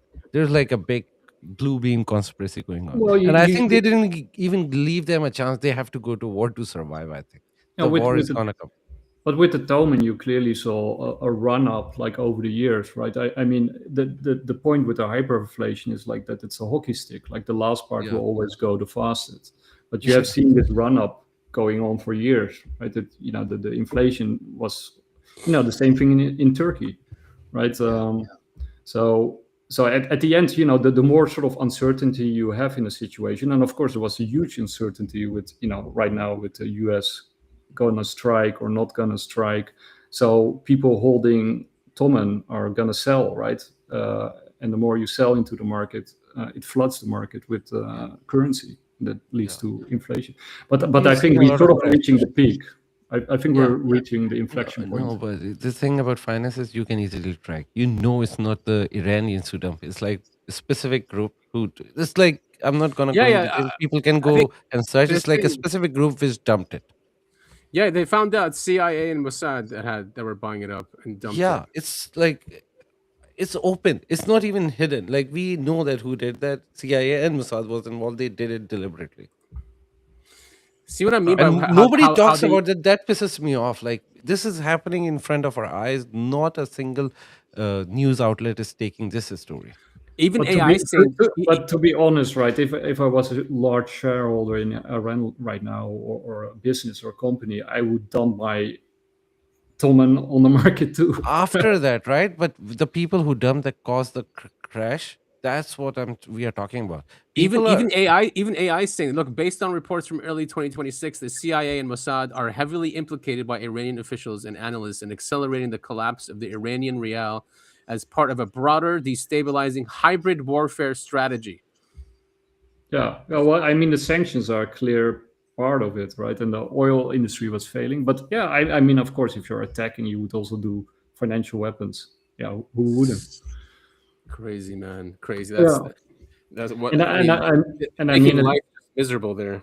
It's also clear that there, you know, with the rebellion or the uprising, right? America is also very clearly involved, like in Venezuela, right? I mean, Yeah. Venezuela failed miserably on Trump's face. He did abduct him, but then the regime is there and it's even more stronger. And recently, nobody's talking about that. They hijacked a Russian oil tanker which was going from Venezuela. Oh yeah. No, but that's not the story. The real story is like nobody's talking about that. It's so secret that Venezuelan people, Maduro supporter, and the leader of them is Cabello.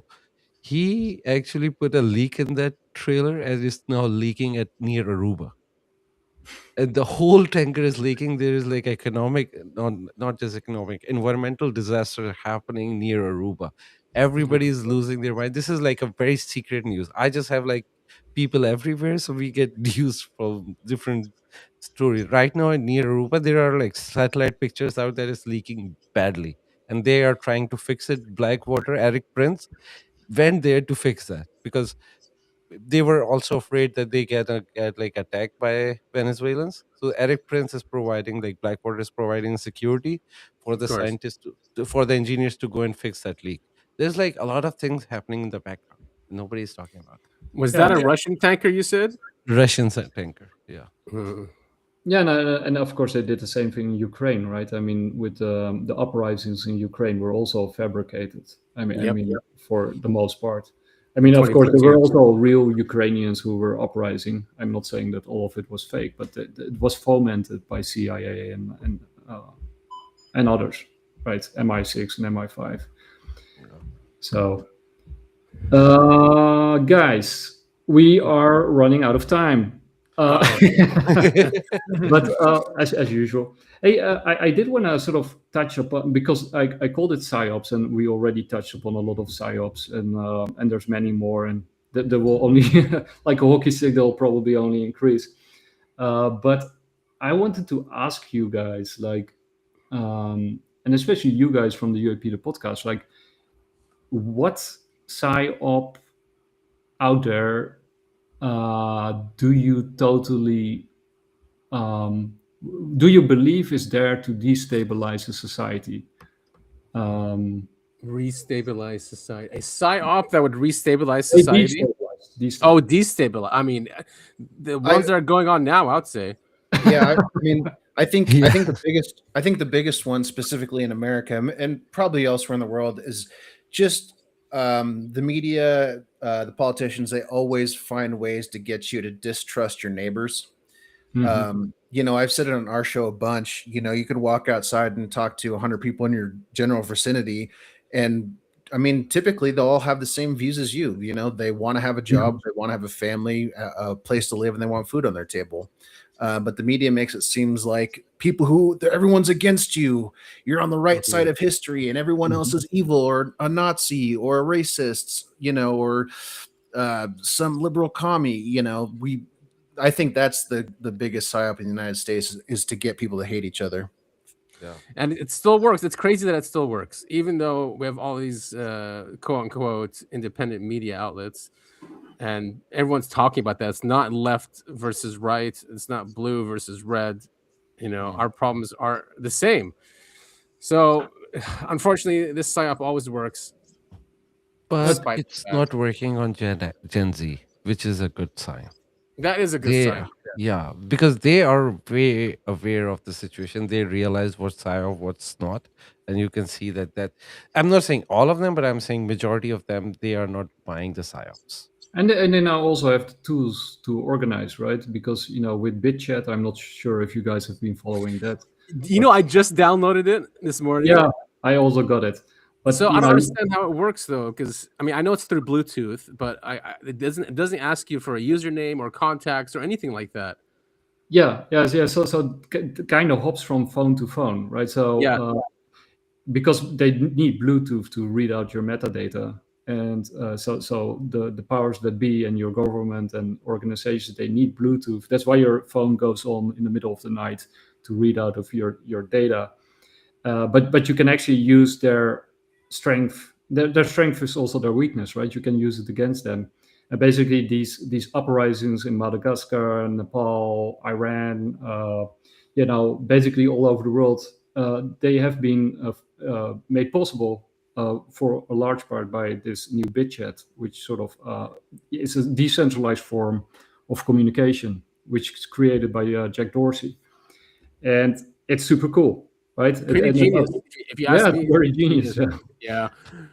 It's a mesh I don't network. trust them. Especially if they cut off the internet and you still have your phones, you can still all communicate. Yeah, which is amazing. Yeah, that's the plan, but I don't trust this whole thing because remember the Signal used to be the most secure app. Turned out it was a lie, and I don't trust this thing too. I think they're probably a spyware in that. I'm not gonna download. I mean, yes, there's you always can also backdoors delete to all them. your stuff. Right. I mean, but the good news about Signal is that you're not in the you can't, all of your data can't be vacuumed up. You're not in that system, but you can be targeted, of course. Yeah. If you're a target, they'll read your messages. But basically, these secret services also use your Bluetooth in order to target you, right? That's why they sort of can circumvent your defenses, your cybersecurity often. But I wanted actually to ask you something else, right? Okay, so but I totally agree with what you guys just said. But let me say it just out front because it has been annoying me for a very long time. What do you guys think about stuff like flat Earth and Tartaria? I've gone down that rabbit hole. I mean, I'm going to be honest. I think over a decade ago, I did go into the flat Earth thing, and because there was some really good documentaries, highly produced. And I was like, whoa! So I did go there, and I did believe it. I would say for a year, and then I even went into concave Earth, which made sense mathematically because you can't really tell. Even Carl Sagan said that once, that if it was concave, we wouldn't even know because even from space you can't tell.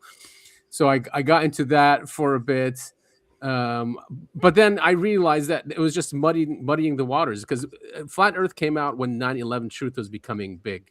So I feel that they put that in, and those were the people who were looking into it. So there was already no trust of government, or at least a lot less trust. So it was easy to fall for it. But then they threw it in there because then you say, oh, those 9/11 truthers are just flat earthers, right? And just it will destroy that movement. So I think that's why it was put in there. Obviously, I'm not a flat earther anymore. It's been a long time. I'm one of those that went and came back. Apparently, many people don't come back, but I think most of the people have like dabbled with the flat Earth, but then they realize it's bullshit. By the way, Nick and I have like a whole discussion on those things, especially on Tartaria. But yeah, I can't say I can say about Nick, but I just don't believe in any of that bullshit. That's just Tartaria is cool. I did go down that rabbit hole as well. There's no reason why not to believe it. I mean, it from the maps, from even just the infrastructure that it had. I guess was that part of the Russian Empire, or it was like a Muslim empire as well? Because I know there's mosques and churches, and right. I got this because for the people who don't know, this video sort of illustrates what it's what they sort of claim. Right. Yeah. This book is from 1777. America was 1 year old at the time. The name of this book is right here. It's the Universal Geographical Grammar from 1777. I'll be going through this book, making a lot of videos. There's some crazy stuff in here. I'm just going to give a quick preview of this because there's things in here like, so here's the opening map. Here's the opening map of the world. And right let's see, right? Hold on. Yeah, right there. Right here, Eastern Tartary. And right here is Western Tartary. And there's China. And what we'll get into farther back is going to be Chinese Tartary also. And then over here, the lower half of America is Florida. The left side, you can see California. And the whole top is empty. And there is no Canada. Right.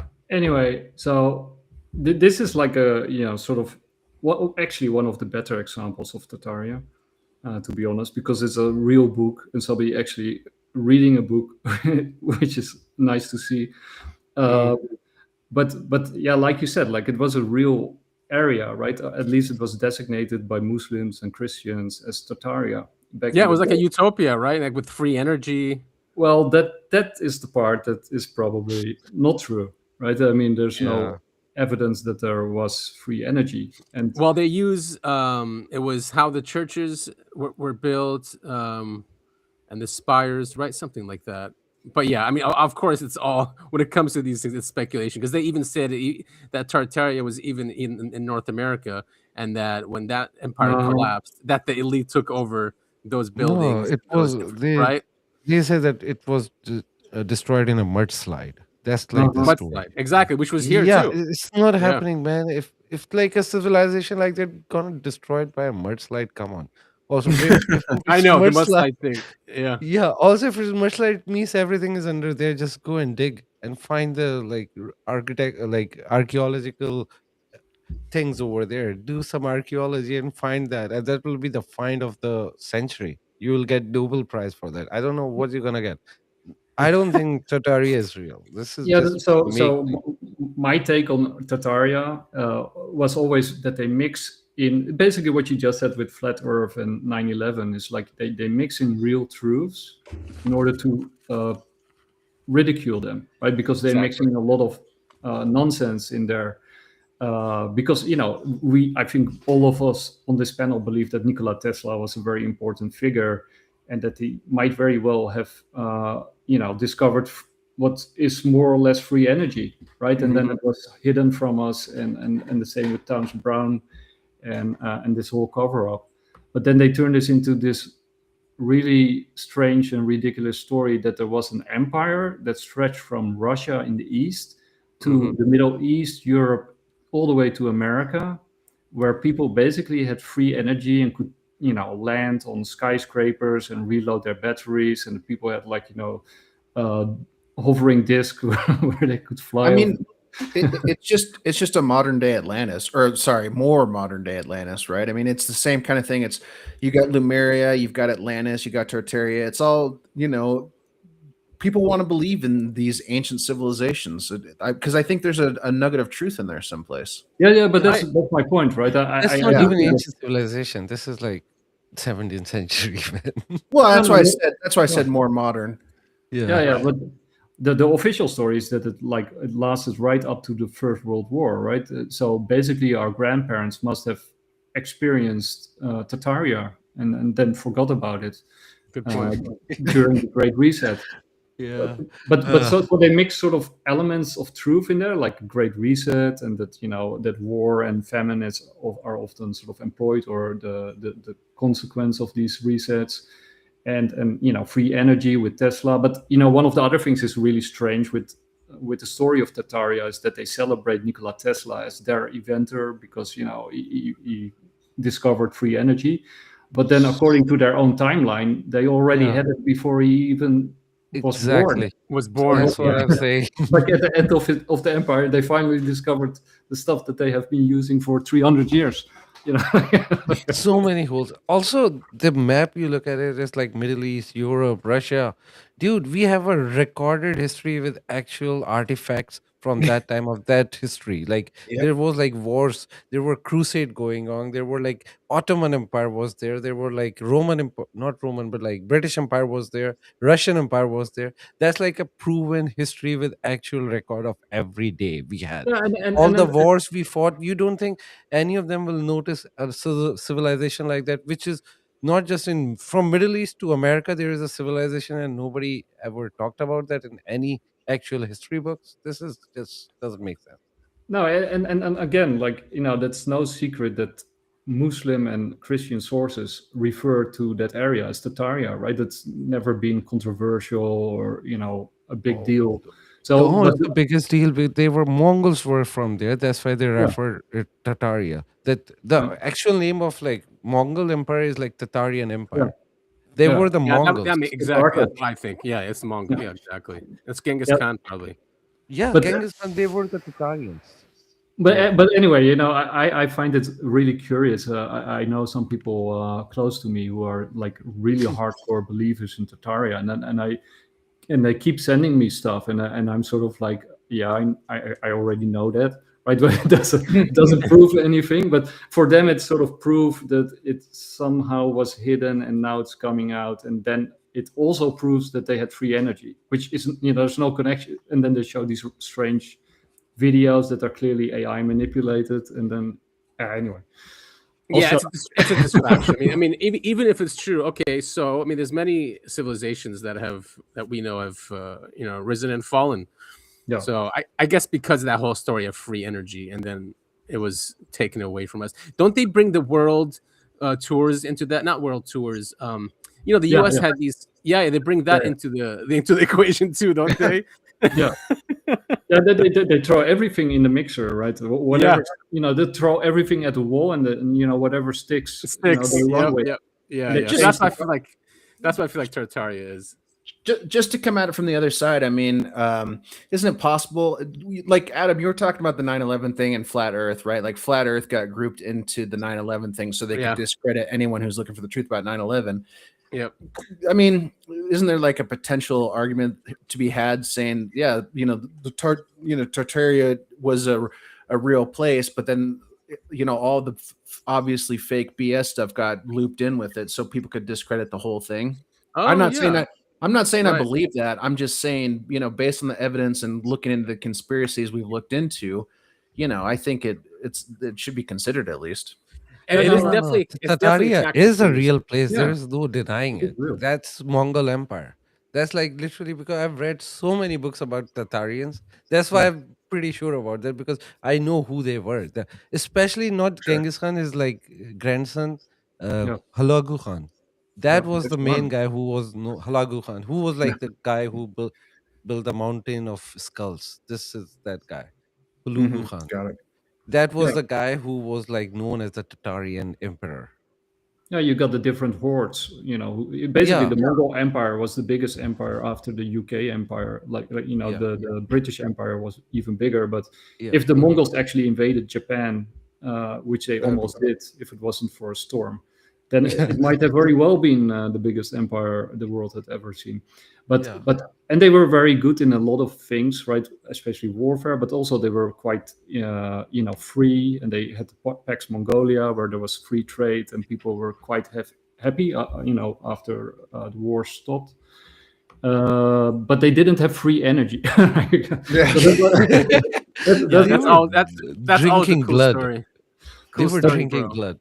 Yeah. But what I think is, like, what you both of you rightly point out, like, they discredit stories that are real, right? Ancient civilizations that probably did have free energy, or free energy like technologies, like these churches and how they were built. And also Nikola Tesla and his work, and resets are true throughout history, right? So they contain elements of truth, but I think they do that in order to discredit all the good stuff, because they throw it in this crazy mixer and it becomes ridiculous. And then people are like, oh, you're probably somebody who believes in Tataria, right? So Yeah, this is exactly what happened, because the stories like around the free energy and all those things are real. It's just not happening in one place called Tataria. And Tataria was a real place. And it's And actually and it also destabilizes societies, right? I mean, Yeah. I actually had some almost, a pretty heavy arguments with the persons who believe it, because they're so adamant, and because they are of the opinion that because everything is a lie and they are living in the matrix, then the opposite must be true, right? And then they just believe whatever is on X or whoever they follow. Exactly. Yeah. Or a quick video on TikTok about those are my favorite. So they are expert after watching 10-second video. That's the caliber of those guys. Yeah, and it also shows the lack of education, right? I mean, because like Sid and me just said, like, Tataria, it's not a big deal. It's in most history books. I think you even get it in high school to some degree. And, you got the book from Frankopan, The Silk Road, Christopher Beckwith. You got whole libraries full of the Silk, Tataria. But I want to talk about this guy because this guy is hilarious. So, have you seen this one? Is he also Tartaria? No. No, I didn't see this. Okay, I'll play it, and then I want to hear you guys' opinion. Okay. How many of you know about the object in Greenland? A couple of you, okay. Well, for those of you that don't know, there is a spacecraft that has melted out of the ice in Greenland. As you know, the North Pole has melted completely. You can go from London to Moscow or to Russia by going over the North Pole now. All the ice cap is gone. The last place that has ice on it was Greenland. Greenland had a 18,000-foot ice cap on it. Well, the spacecraft that is anchored in the center of Greenland created the last ice age 50,000 years ago. It's a weather machine.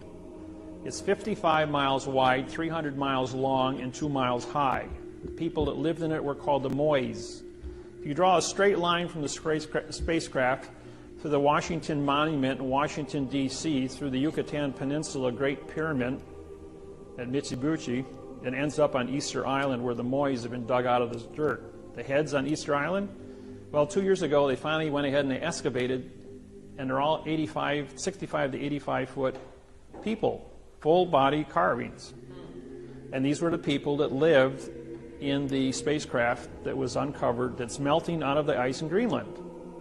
So when you think we've been alone, these people have been up there for 50,000 years. The spacecraft is still active after 50,000 years. It has a 200-mile dampening field where no electrons can flow into it. In 1947, a B-52 bomber flew into that pattern, into the dampening field, when trying to fly between Maine and London. As a result of that, they lost power and crashed in Greenland. As they sent in rescue B-52 bombers to rescue them, they hit that same dampening field, but they veered off. They just ricocheted off of it. And by testing, trying to get to these guys, they were able to bring a circumference and find out that there was an object 200 miles to the center of this field. On the southwest corner of Greenland, there is a small community. It's the only community on the island of Greenland. That community is a military post, CIA, that uses a compressed air generator to operate diesel engines to run a Caterpillar to run back and forth to 200 miles from the base to the object in Greenland. A lot of our technology comes from the reverse engineering out of the spacecraft. It is still functional and is still in operation. So who's this dude? Yeah, okay. So who's this dude? So this dude is this dude is hilarious. So first of all, okay, what do you guys think about this story? I mean, it'd be nice if it's true, but yeah. Sorry, Adam, I didn't mean to interrupt. Go ahead. No, I was just saying, it'd be nice if it's true, but come on, why is there always a UFO in the middle of these things, right? It's just too convenient, and I don't know. It just seems fantastic. And how do you think about sort of the presentation of the evidence? Well, we're seeing this on X, so it's 100% true. And TikTok, right? Yep. So and like every evidence is AI generated. Yeah, I mean, I think this whole story is written by ChatGPT, and don't forget the church music in the background. Yeah, that was nice. That was a nice touch. Right? So it's interesting. So this is like for me, it's sort of like yeah, what you call it? It's fake news, disinformation. Sort of a Tataria kind of thing, where they mix in truths and then just go on a Right. imaginary So there journey. might be something like that because Also, when we went to I Iraq, just don't. we Sorry, grabbed. go ahead. No, I'm saying when we went to Iraq, the first things we grabbed were the ancient Tablets. Sumerian tablets, and right. So there's always some layer of that. So I bet you there is something in Greenland. I'm just not sure. It's some weather machine UFO. Didn't he say it's a weather machine, like creates weather? Yeah. Yeah. Also, he said you can draw a straight line. Dude, we live in a globe. I can draw a straight line to any place on a globe. And This what was is the, like literally what the fuck is wrong with you guys? Like, we live on a globe. We are not living on a flat earth. what was the connection to Easter Island? How did he connect this Oh, yeah. thing? Yeah, because the straight line went to Easter Island. Or whatever. And that's what makes you could make that argument. Yeah, Sid's right. You could make that argument about anything. Anything. Yeah. Like, it's a globe, dude. But because that line then crossed some other important sites, then it's true or whatever. I don't know. But the dampening is real. So that part of the story is actually true. But then he connects it of course, to a spacecraft. And then this one is interesting because this was some other person who sort of posted underneath it, and this also very interesting because I'm not sure what to think about this. But here we go.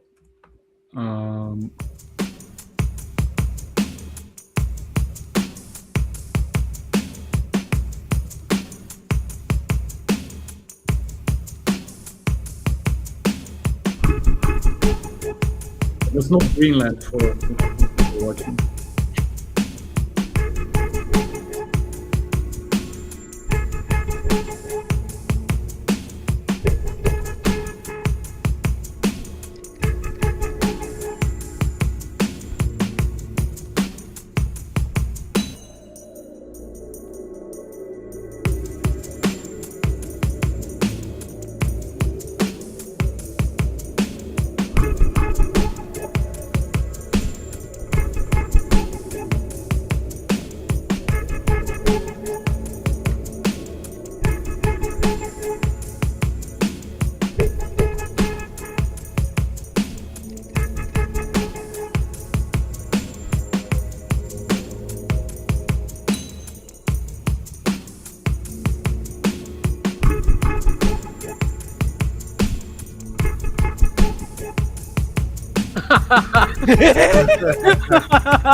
Oh, that's good. We can That is easily go great. and verify this thing. It's on Google. And this is like somebody added of, oh, come on. Who put that there? Sandwich Islands, where Subway sandwiches started. You get these crazy people reacting to each other, and but I mean, it's just silly, right? It is. It is, but I do want to say we have caught Google Earth changing images before. So like I get the thought, like with the thought process behind that. Obviously, this is the really good goof, but like we have caught Google Earth, altering, and NASA, for example, altering images of whether it's Mars or Antarctica or whatever. So like the precedent's there, but right. And you can't just that's the thing about conspiracy is a lot of people go full hog. Everything they hear, every conspiracy they hear is automatically true to them. Instead of actually taking the time, doing some research and coming to conclusions on your own, you're a repeating machine. You just repeat whatever you hear. And then also, if you actually go to Google Maps and if there's actually something there, you don't see a picture pop up. You can actually zoom in to No, you can pop up a picture by adding it, but that's not the real thing. But that's hilarious that someone added that. It's really By the way, Nick and I actually back like a year or 2 years ago, we actually located a UFO on snow on Google Map. That was like an actual recorded by the Google camera, not like a photo. It was a real thing, nice. And then it disappeared. From Google Map. But Nick and I actually did that by we went there by coordinates. I actually found that, and then Nick and I actually went through this whole thing. I have to find the coordinates again, or at least the video. But we didn't watch the whole video. We actually went to the location and saw the UFO was there. So Google has recorded some UFOs. Oh yeah, for sure. Yeah, and then they scrub them once it's Yeah, reported. and it's like you can specifically see from a specific angle because the camera is motion recording. So in only a specific screen angle you can see it, and then when you move, it's disappeared. Even their cars, the ones that they go on the road and take images while they're on the road. So, some of those had UFOs in them. Yes. Okay, guys, and now I want to present to you David Miller. I want to present to you the guy you just saw talk about. Oh, This is great. Okay. And if you are okay with it, I'm gonna read this whole thing because Go for it. hilarious. It's very good. Okay, here we go. Styled David Wynn Miller, but we'll come to that. Was an American pseudo-legal theorist, self-proclaimed judge and leader of a tax protester group with the Sovereign Citizen Movement. Originally a tool and die welder, Miller is best known as the creator of quantum grammar, a version of the English language to be used by people involved in judicial proceedings. He asserted that this constructed language, which is purportedly based on mathematics and includes unorthodox grammar, spelling, punctuation, and syntax, constitutes the only correct form of communication in legal processes. People seeking remedy with Miller's syntax in court have not been met with much success. This language is incomprehensible to most people, and the proceedings that use it are routinely rejected by courts. But it gets much, much more funny because this is like Monty Python.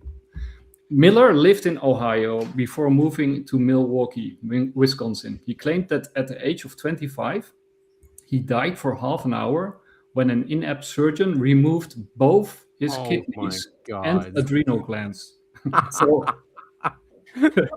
his heart restarted spontaneously while outside his body during autopsy. Following this, he said his IQ became 200. His endorphin levels were 6 times normal, and he stopped aging. Miller's activism stemmed from his own frustrating experience with the legal system. During the 1980s, he went through a divorce proceeding and appeared pro se in numerous child custody hearings, 67 in total, losing every single time. Having become convinced that the judiciary was rigged, which is probably true, and governed by linguistic maneuvering, and that the English language has been deliberately modified to enslave the people, he decided to override the system by developing his own theory of language to be used as a form of legalese. But it gets more funny.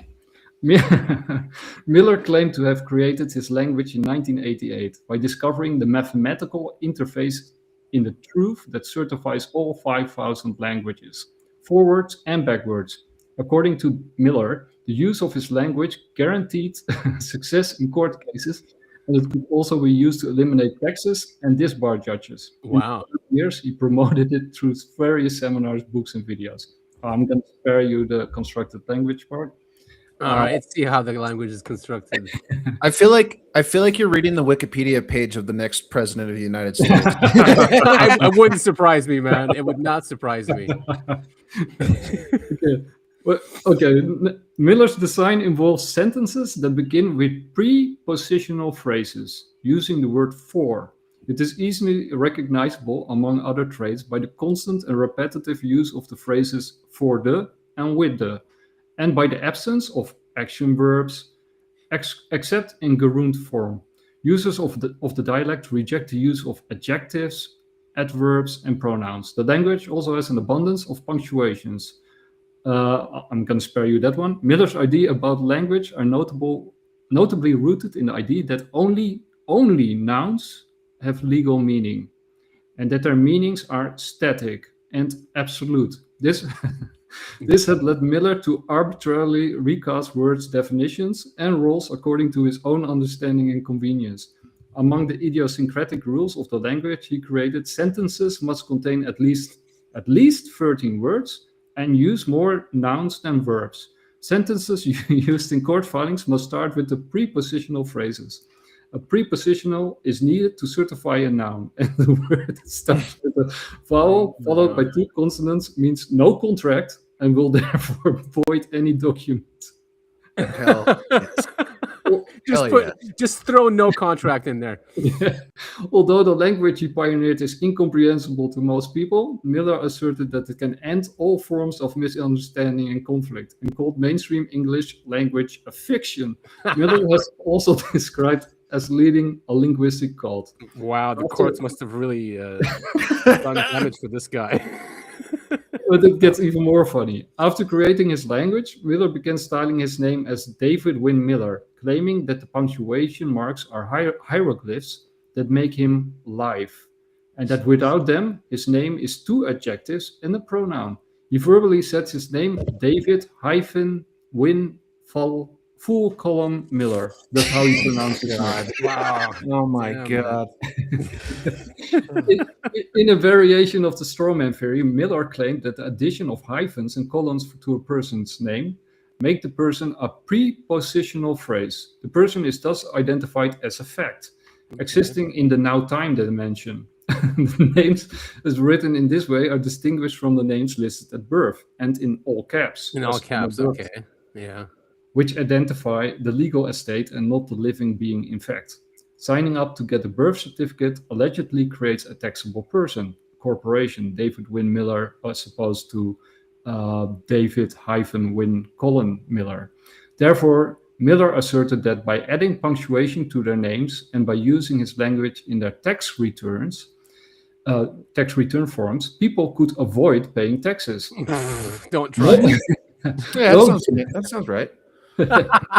No judge has ever accepted this argument, and in fact, many individuals who have attempted to use it have ended up in jail. Yeah, don't try it, people. Canadian Judge John D. Rook, who compiled various examples of pseudo-law in his 2012 Meats versus Meats decision, commented that Miller's bizarre form of legal grammar is not merely incomprehensible in Canada, but equally so in any other jurisdiction, and that reading documents when written in Miller's language may give the impression that their author is suffering from mental or cognitive disturbance. Ouch. Yeah. Oh, man. Yeah. Is he still alive? Is he still alive? Or is he? I think he is. But then, sort of, so this is of course totally ridiculous. I think that's pretty obvious. Or is it so ridiculous that it's true?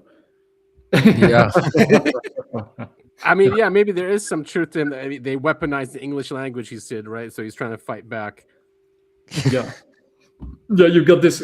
Donald Netolitsky, written for the Alberta Law Review, commented that documents written in Millerese are a challenge to interpret, and that video recordings of Miller's seminars are defy both description and credulity. David Peterson, a language creator, observed that Miller's ideas demonstrate confusion about the nature of language in general and of English language in particular, notably because there's no such thing as context-independent meaning in life or in language. But then, he also had other views, right? So Miller has used and may have originated a scheme found in organized pseudo-legal commercial arguments that cited the Universal Postal Union as a supranational authority. The argument is that affixing a stamp to a piece of paper changes the authority under which it is governed. He assumed the personal title of postmaster and called his followers, the adherents of his cult, the Universal Postal System. Miller, this one is also funny. Miller claimed that he had 1 billion followers. Wow. Good for him. And that Bill Clinton and the entire Supreme Court of the United States were his students. Oh my God. Wow. He also claimed, this one is he also claimed to have turned Hawaii into a verb, thus becoming the king of Hawaii. Like many sovereign citizens, Miller asserted that the world is secretly governed by maritime law, which is, there's some truth to that.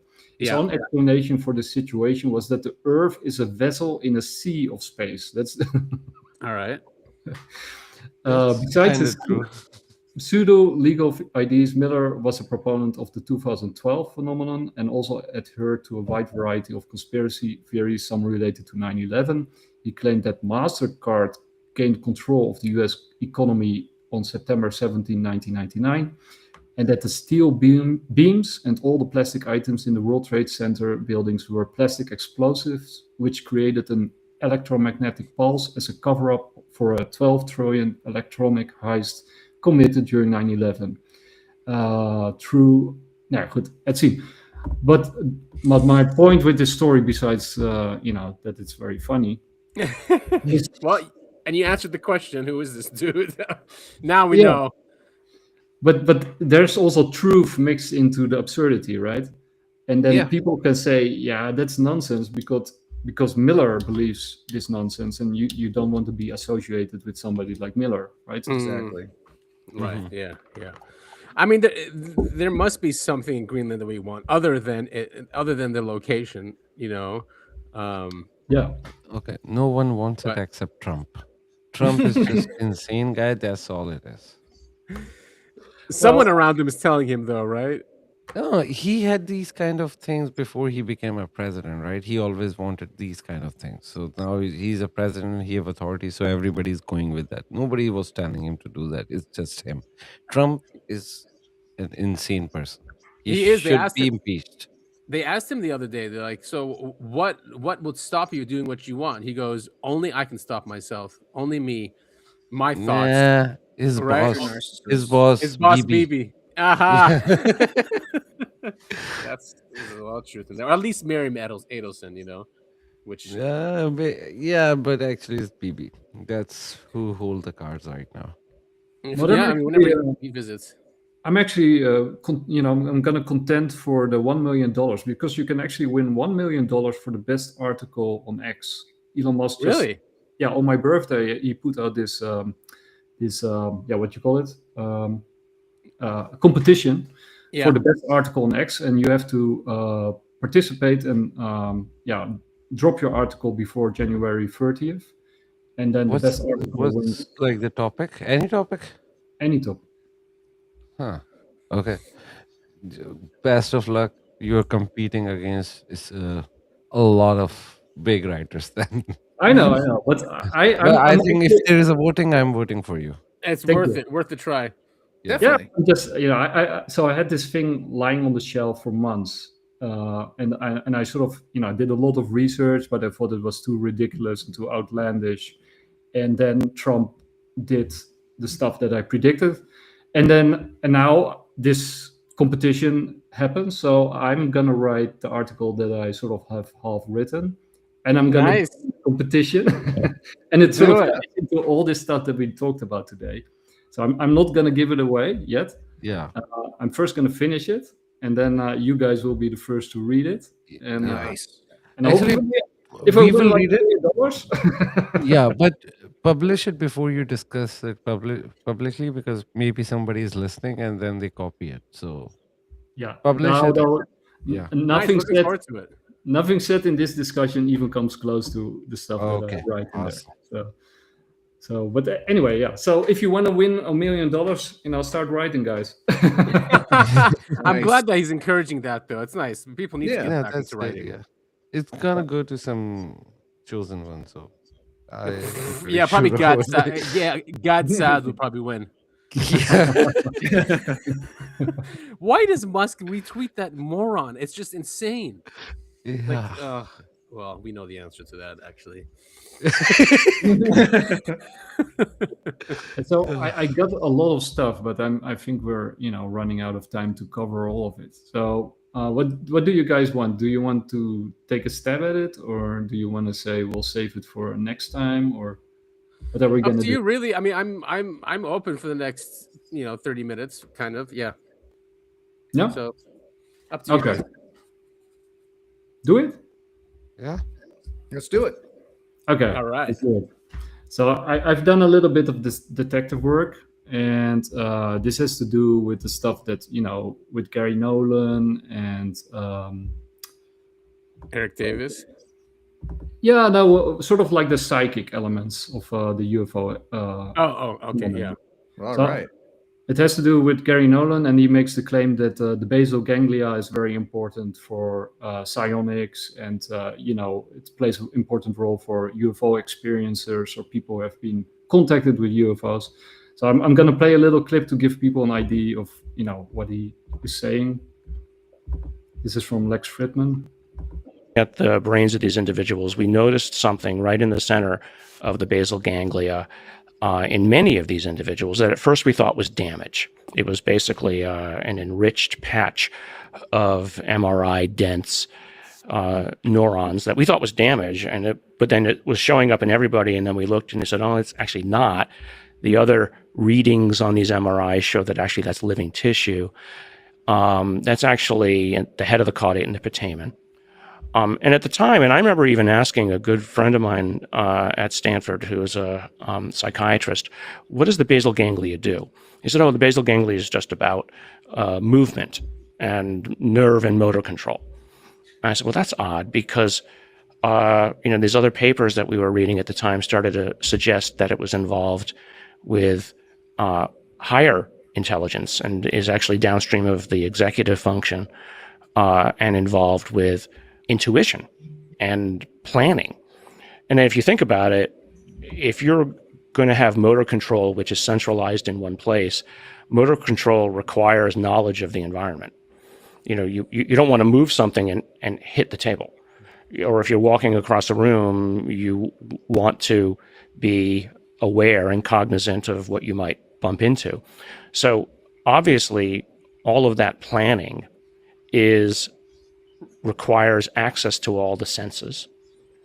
It requires access to your desires and memory, knowledge of where and what you want, and desire to walk near or by. Like I use the example of you're at a party, you want to avoid that person, you like that person, the waiter's about to drop something. All without thinking, you maneuver. So that actually, all that planning is done in the basal ganglia. And it's actually now called the brain within the brain. It's a goal processing system subservient to executive function.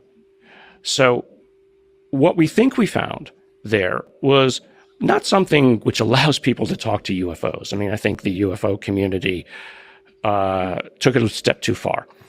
What I think we found was a form of higher functioning and processing. So what we then looked at, and this was the most fascinating part of it, we looked then at individuals in the families of those, let's say the index case individuals, and we found that it was actually in families. And more so, this is the most fascinating part, we've probably looked now at about 200 just random cases that you can download off of databases online. You don't see this higher connectivity. You only find it in what Kit Green would have called or has called higher functioning individuals, people who are, he called them savants. I don't have the means to, So anyway, so that's sort of to give people the idea of, what they found. The basal ganglia is like very dense and very connected in these individuals. It's sort of also what Jake Barber was talking about when he was sort of mentioning psionics. Interesting. But that's in the reptilian part of the brain, right? The small one. That's why you said a brain within a brain. Yeah, it's sort of what they used to call the more primitive side of the brain. Right. Sort of reptilian part. But so I did some digging because I'm not sure if you guys are aware, have you done sort of like a deep dive in the telepathy tapes? I listened to them. There was a new article that came out. I don't know if you saw it. That was, I think it was some insider. She blew the whistle on it, and she was saying that was some op going on. It's a long article though, so I quickly read it. I didn't go deep into it. But yeah, I mean, those are interesting, the telepathy tapes. Yeah, so there's a connection there, and there's also a connection with Jay Anderson's work with acoustics. But I'm gonna take it one step at a time. So first of all, this is the guy who did the ESG, so, or the EE, what's it called? Sorry. Yeah, EEG. Yeah, EEG. Yes, yeah. Tongue twister. So of 3 of the kids who were involved with the telepathy tapes. And you just see a tiny little clip, and maybe there's something in the clip that looks like, oh, I don't know, something might be going on there. But when you're in the room and you see this happening all day long, under lots of different circumstances and lots of different tests, and they pretty much don't miss, which is the crazy part, right? Because, most of the telepathy research that's been done prior to this point is, with neurotypical individuals, and, it's a forced choice kind of a setup where the sender sees an image or something, and then the receiver has 4 choices of images. And it's like, well, which one do you think it was, right? So you got a 25% chance of guessing right. And in that research, it's like, it generally comes out at like 30% or something, which is statistically significant. And it's interesting. So it's like, okay, people can do better than chance. But then when you're seeing people do this in an open response format, it's not forced choice. It's like, what's the word? What word am I looking at? And it's like, holy crap. Yeah. And like when I was doing the testing on the computer, like one of the words was manager. So we were doing like 3-syllable words, and, Houston was just boop, boop, boop, boop, just spell it out, no problem. Doing full sentences out of a book, that his mom was looking at. And so like open response like that, like just not missing anything, that's a whole different deal, right? Because it's like, clearly they're just completely tapped in. Yeah, we were recently on another call with Russell Targ, the physicist, who's done a lot of work with remote viewing, even, involved in a little bit with the CIA and other things. And the way that I see that, and he's a big proponent of remote viewing, but also that's like kind of open for interpretation. It's like you're drawing a picture of some remote site, and, it's kind of close and it's close enough. But with this, it's just so accurate that it's just, I think that's why the podcast is having such a big impact. It's like, wow, if this is true, and it's with this special neurodivergent population that might have something unique about their brains. Like, what does that mean about what our brains are capable of? What does that mean about the physics of the universe? There's so many implications. For sure. Yeah. And I mean, I think everybody has been surprised at the amount of attention that this has got, but I take that as a good sign, right? That like people are really hungry for this kind of understanding, right? That maybe there is. Anyway, I'll cut it off there. But anyway, so he did the brain imaging like in real time, right? Because you MRI and you had EEG, and he sort of did the EEGs of 3 of these kids, and then especially the high function. Now, so basically these are all savants, all high functioning, autistic children who have a verbal impairment. So basically that's sort of the crossover with Gary Nolan's work, where he's also talking about high functioning people. And remember what Jake Barber said, the 3 targeted, basically 4 target groups that they are interested in are children, first and foremost, because they are, apparently they have the best psionic abilities. Secondly, women. And then thirdly, left-handed gay men. And then as a subgroup or sort of collective subgroup, you could say everybody who's not from a developing world or from a developed world. So sort of developing worlds, that those people are more interesting and have more, abilities when it comes to psionics and psi power. And so when you sort of go into this, and that's very interesting. Wait, I'm gonna put on my glasses. Yeah, where is Skywatcher these days? They were supposed to prove aliens were real. Yeah, I think they got the dog whistle. They had to blow. The feds got to them. Yeah, and wait, the Matthew Pines is also gone from X, if you noticed. Oh yeah, that's right. So anyway, now even and Topher sent me something from Bigelow as well about because he's studying consciousness now. Yeah, And remember that Bigelow was shut down, or Bigelow Aerospace Space Studies, his main company, was shut down during COVID. Yeah. Right. So that I find that also very interesting, because of all the aerospace companies out there, Bigelow Aerospace was the most interested in all of this stuff and the most open about it. And he was friends with Harry Reid, and Harry Reid was the one who actually, did all the OSAP and the ATIP stuff, and who sort of connected with Christopher Mellon, and this whole movement is sort of has close ties and Skinwalker Ranch with all the stuff that it starts with Bigelow. Right? It does, yeah. And he's the one who's been trying to get the information out of the government.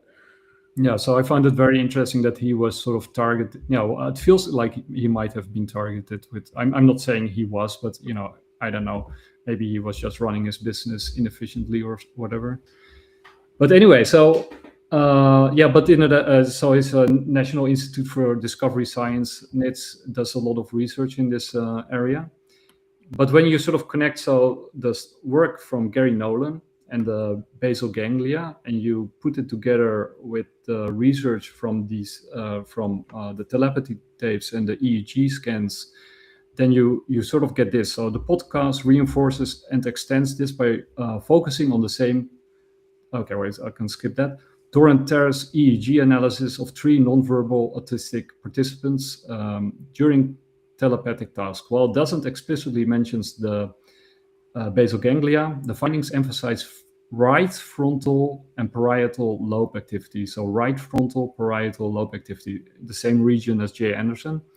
Regions that interconnect with the basal ganglia in networks for decision-making, attention, and sensory integration. This suggests a complementary view. Nolan's structural enhancements, MRI visible density, could underlie the functional changes EEG detected waves seen in telepathic states, potentially explaining why certain neurodivergent individuals excel in anomalous cognition. Let's skip that one. So the theta waves increases. All subjects show elevated theta waves, 4 to 8 hertz, especially around 7 to 8 hertz. In the right lobe during telepathy. This frequency matches the Schumann resonance, Earth's electromagnetic field at 7.83 hertz, speculatively linking human brains to environmental or global fields for environmental access. Right hemisphere dominance. Houston had decreased beta waves, which are fast analytical activity, and theta-based boost only in the right hemisphere. Mia showed frontal theta increases and right parietal delta theta during non-telepathic but tasks.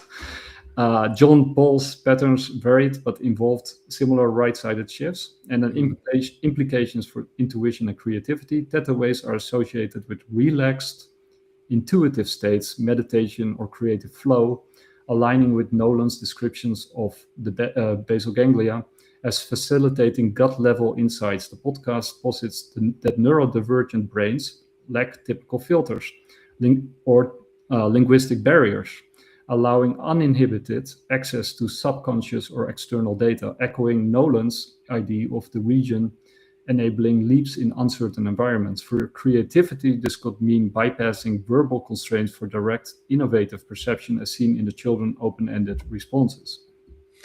Yeah, so I mean, the Monroe Institute that knows a lot about these frequencies, right, and how it puts us into different states, and they use binaural beats to do that. Yep. Yeah, cool. Yep. But it, so I'll skip this, and then I linked it to the work of Ian McGilchrist, and then especially what he says about singing and birds. So because that book is magnificent. There's a compelling potential tie-in between Ian McGilchrist's theories of brain hemispheric differences, particularly the right hemisphere's role in holistic, intuitive, and musical processing, and the discussions we've had on Gary Nolan's basal ganglia and the telepathy tapes EEG data, the right hemispheric theta waves during telepathic task, and broader themes of intuition, creativity, and open-mindedness, and anomalous cognition in neurodivergent of UFO-attuned individuals. McGilchrist's works, especially in the book The Master and His Emissaries and lectures from Britain, etc. Well, we can skip that, I think. Okay.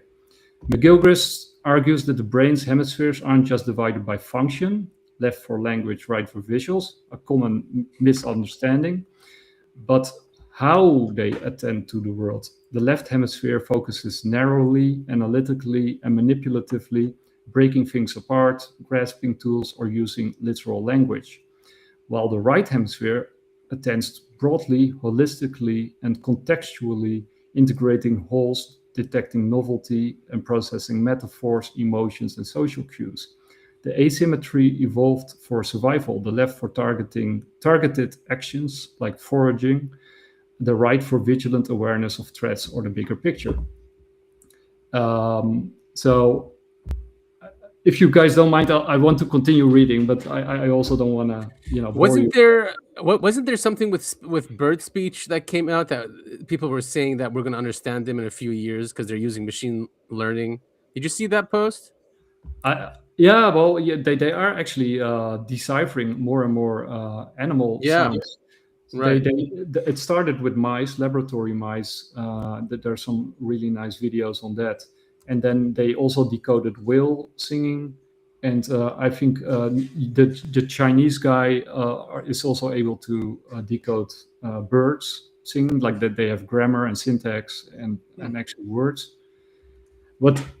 So coming back to Ian McGilchrist, the right hemisphere excels at intuition, implicit gut understanding from incomplete data, creativity, connecting disparate ideas in a novel way, and open-mindedness, embracing ambiguity, paradox, and new experiences without rigid categorization.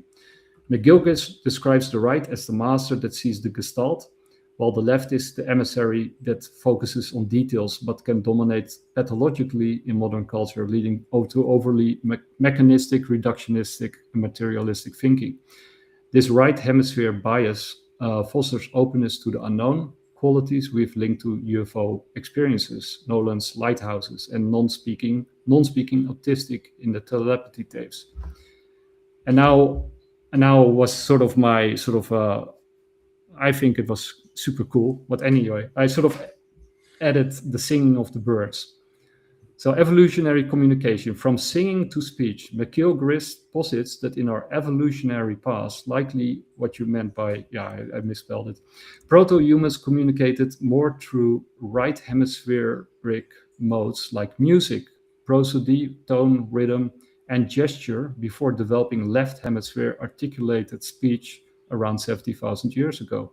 He suggests that early hominids used a musical language or musi language, a proto-musical system, singing or melodic calls similar to birdsong for social bonding, entrainment, synchronizing with others, and referring to absent things, distant threats or ideas. This wasn't full language, but a holistic embodied form that conveyed emotion and context without words. The birds analogy, he frequently uses birds to illustrate hemispheric evolution. Birds exhibit strong laterality with the right hemisphere or the left eye for broad vigilance, spotting predators and such, and social recognition, kin, while the left handles focused tasks like packing seeds, the foraging that we mentioned. Proto-humans like birds may have relied on melodic vocalization for similar survival groups, group coordination without precise words. And now it comes. The larynx connection, you're spot on here. McGilchrist ties this to the larynx evolution descent. In apes and early proto-humans, the larynx, in your throat, was higher in the throat, limiting articulated speech, but facilitating resonant calls, songs, or bird-like melodies for emotional signaling. As it descended, unique to humans, it enabled for more complex phonemes for speech, shifting dominance toward the left hemisphere over time and to grammatical referential language. However, this musical language remnants persist in the right hemisphere, handling prosody, music, and non-literal communication, explaining why songs and tones convey words. Well, anyway, so I found that super cool. Very cool. because that also actually ties into the whole thing that we talked about with Jay Anderson and his focus on acoustics, resonance, and how these chambers amplify resonance and wavelengths, and also what Tesla is talking about with reverberation, resonance, energy. And I got this super cool clip. Sorry, guys. Go ahead. So these are actually two clips, but this from the Primordial Code. So this is about the Bosnian Pyramid. So Goran, you did the measurements of the electrical energy beam on top of the Bosnian Pyramids, right? That was 2011 when I came in Visoka and do my measurings and find a very, very strong electric field without magnetic component on the top of the pyramid of 28 kilohertz. But our regular energy system is based on electromagnetic energy, right? So could you first of all define electromagnetic energy compared to the energy you measured at the Bosnian Pyramids? We have two waves, electric and magnetic waves, and propagate in a four direction. That's a classical electromagnetic wave which has both electric and magnetic fields. But if I find only vibrations of electric field without magnetic component, or vice versa, I can speak about scalar waves. When I find the Tesla verse where he said that he does not use Hertzian waves, that mean electromagnetic waves which we use for communication, for radio, TV, mobile, etc., etc. So that was very interesting for me because main frequency of his most famous object which he made is Wardenclyffe Tower, and the operational frequency of his world station was exactly 28 kilohertz. So when we calculate and compare everything of that, what we got was one very interesting form of distribution of energy strength, of voltage amplitude in different points. There we can be absolutely sure that it exists. So this was actually not the right one. Sorry about that, but it is super interesting anyway.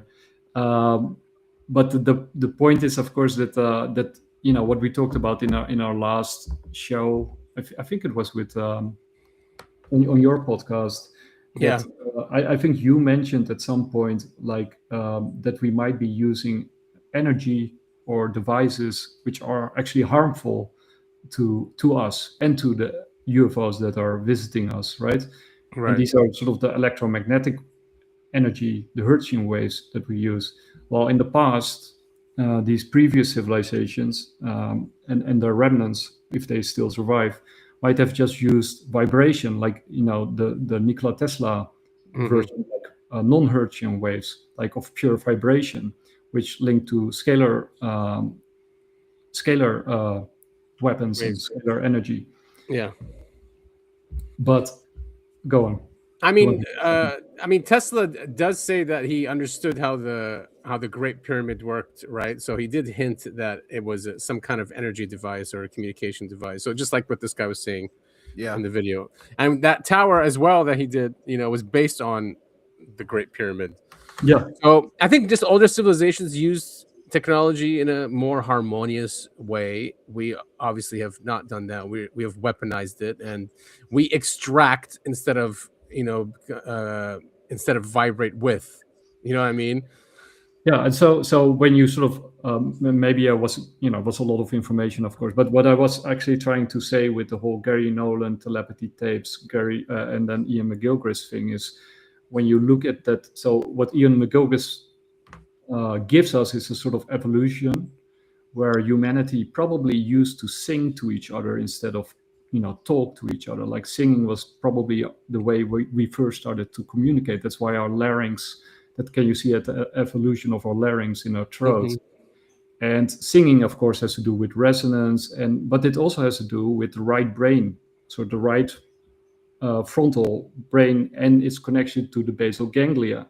So what it tells us is that, and with intuition, creativity, and open-mindedness, and these children from telepathy tapes are: one, they are children; two, they are savants, like the people that Jake Barber interacted with, but that also that Gary Nolan researched, and they had trouble expressing themselves.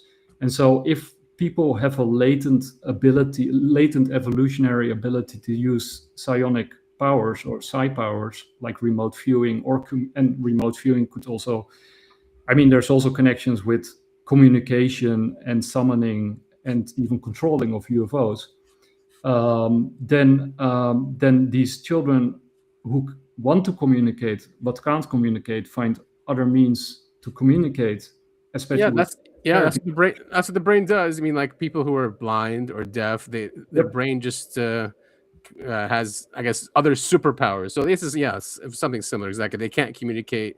They don't really use words as a filter. So their right brain or right hemisphere is more active, and it's using other solutions to communicate.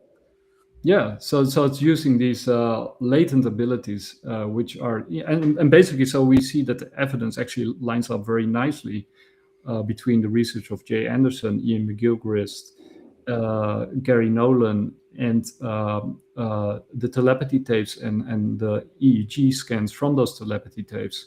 So it's all lining up very nicely. And then I also want to play this clip from this movie, from the Primordial Code. The Earth is always vibrating. You have, for example, Earth tides that makes that the Earth vibrates, goes up of 30 centimeters and down 30 centimeters in a day, okay? And so that makes that everything that is on Earth is vibrating.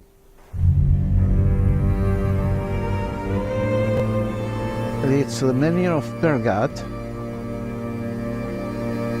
This point here is a violet point. You feel the energy going up against. Here it is, here. You're going to feel that the energy goes up like that. This is a water that goes like that, runs like that. Here's water going underneath. Yeah. Yeah. And that makes this an energetic. Yes. It's it's a crossing of water in the middle, okay? And so when you have the crossing of water, you have a vortex of energy, okay? This vortex of energy, there is a difference of potential. Electromagnetic difference of potential, okay? That makes that the vortex, makes the energy, the electricity goes up and down like that, okay? And so this stone is a granite. It's like with mica and quartz, etc., feldspat, for example. You have a kind of little batteries inside, and so they charge with electricity of the water. It's like a vortex. Okay, and makes a vortex, okay? And with two charge, it expels the energy up. And it's stabilizing the place, okay? The energy of the place, so all the rings are expanding all the time, because you remember the Earth is doing this and this and this and this, okay? And the energy of the water, so it's working like an antenna. So it's making its rings, emitting his stuff, okay? And healing the place. Yeah, I was going to say, like, it was just, that technology is more harmonious with the Earth and with nature. Yeah. And it all has to do with vibration, with song, with resonance, with using the natural powers, and it sort of ties into our past, right? Because from evolution, it shows us that we used to, even from an evolutionary perspective, we're likely to have a more harmonious interaction. I mean, like the singing, like, for example, with singing these days, like, first of all, nobody sings these days anymore. But secondly, if somebody sings, it's some kind of celebrity on TV who's singing. Right. And then they're usually singing by themselves. They're not singing in groups. And it's also mediated by electronic devices.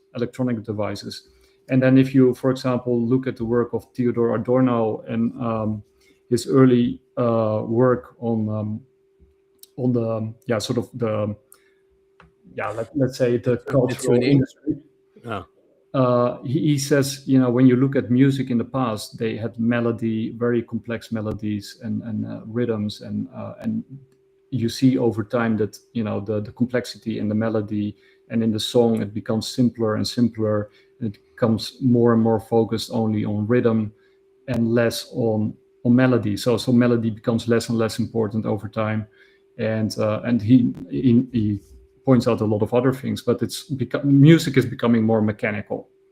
Right, and they also changed the tuning. We used to tune to 432 hertz, I think, in the past, and then in 1920 they came together and they said, no, we're going to tune to 440 hertz.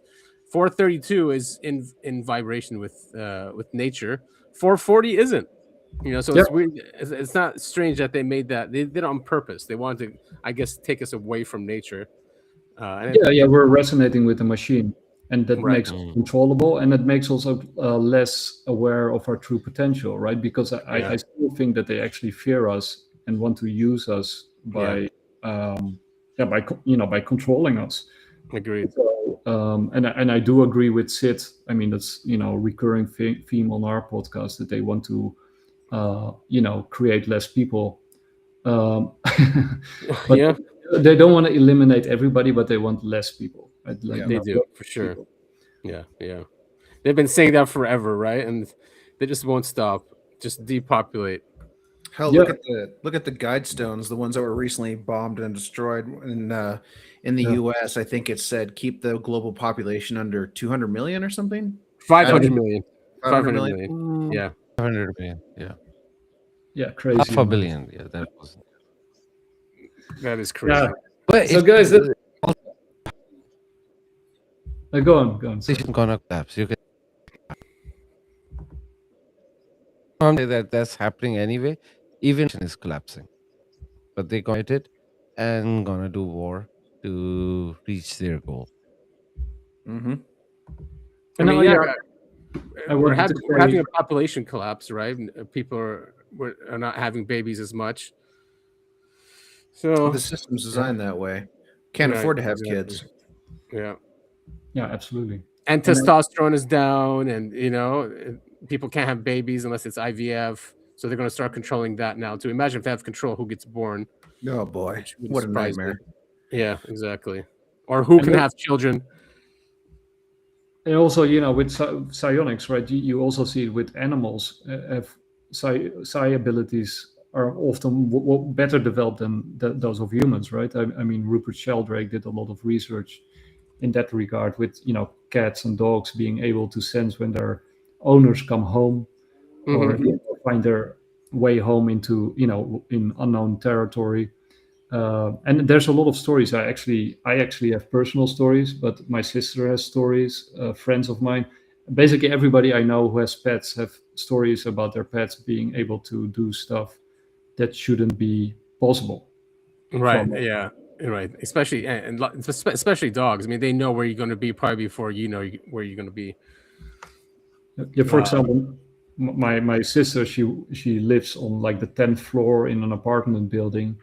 And they have two cats, and one of the cats, when she's at home, the cat is lying with her, but when her husband returns, the cat always goes to the door like 5 minutes before he enters, and it's impossible from the 10th floor to either hear or smell somebody coming home at irregular times, right? It was not like that there was like a, he had like sort of about that he was coming home, but she didn't know when he was coming home, and there was no pattern to it, right? So yeah, that shouldn't be possible. That's impossible from materialistic reductionist scientific terms, right? Right. Yeah. I mean, the truth is we're all connected. Everything's connected, right? Yeah. Even you can take it back to the electric universe as well, and that's what they say. Everything's connected across the entire multiverse or universe. Absolutely. Which is probably why when we explode nukes, these things show up. Because like, what the hell is going on? Yeah. Yeah.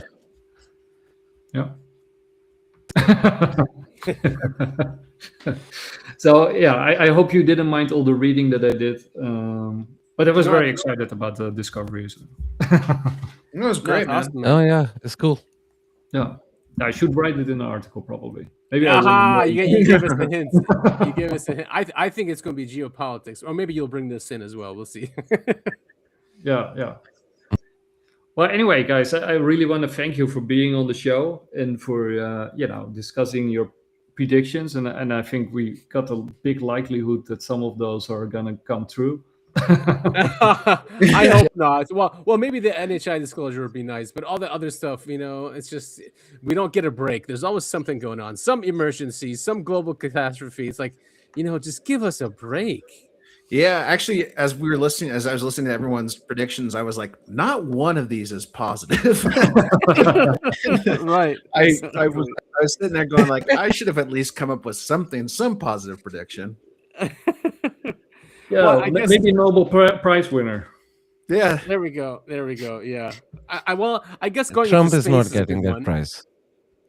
Oh no, he got one. It was given to him. Machado, right? Yeah. What a dork! I can't believe he accepted that. I know. Well, maybe I can make one. At least I think Bitcoin is gonna explode this year. All right. With it, crypto. I it's not positive news for everybody, especially for those people who are not in it. And some people think it will explode to the downside. So this is not financial advice. Be careful what you do with your money. But I got this feeling that we're going up. Well, yeah, I mean, especially if that central banker advisor, if what she's saying is true, that people will move into crypto. If anything is announced, then yeah, it should push it up. Absolutely, and there's a lot of chaos coming our way. What are we at BTC today? 95,000. No, it's still high. Yeah, so if we close above 100K, then that's extremely positive. But if we get rejected here, then we have to wait. I think we're gonna get rejected, and it's gonna go to like under 60K. Really? I'll definitely buy if it goes. Well, I'm buying anyway, but I'll buy at 60 more. Yeah. Oh yeah. We can get rejected. I kidney and buy it. So. I'll sell both my kidneys and then I'll reawaken and I'll have to 200. Man, that story was so funny. What do you say? He took out 2 kidneys and something else. Oh, hilarious. Yeah. Dave Miller. Yeah. Remember that name. Colin Miller. Colin-Miller.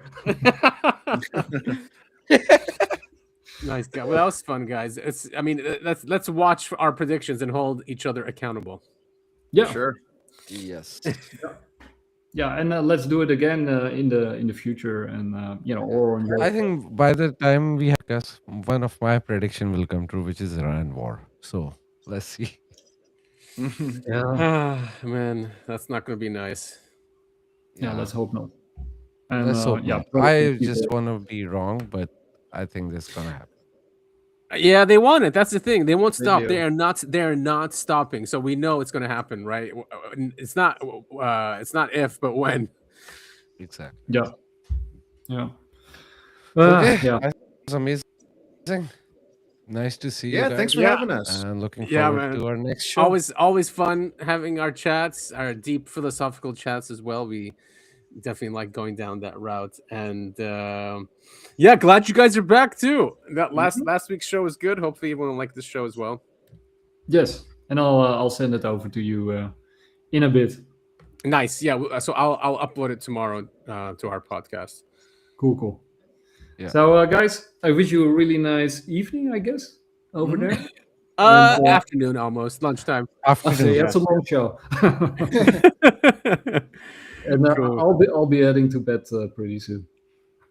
Enjoy. All right. Good night. Thank you. Take Bye. care. All right. Bye-bye. Bye-bye. Bye.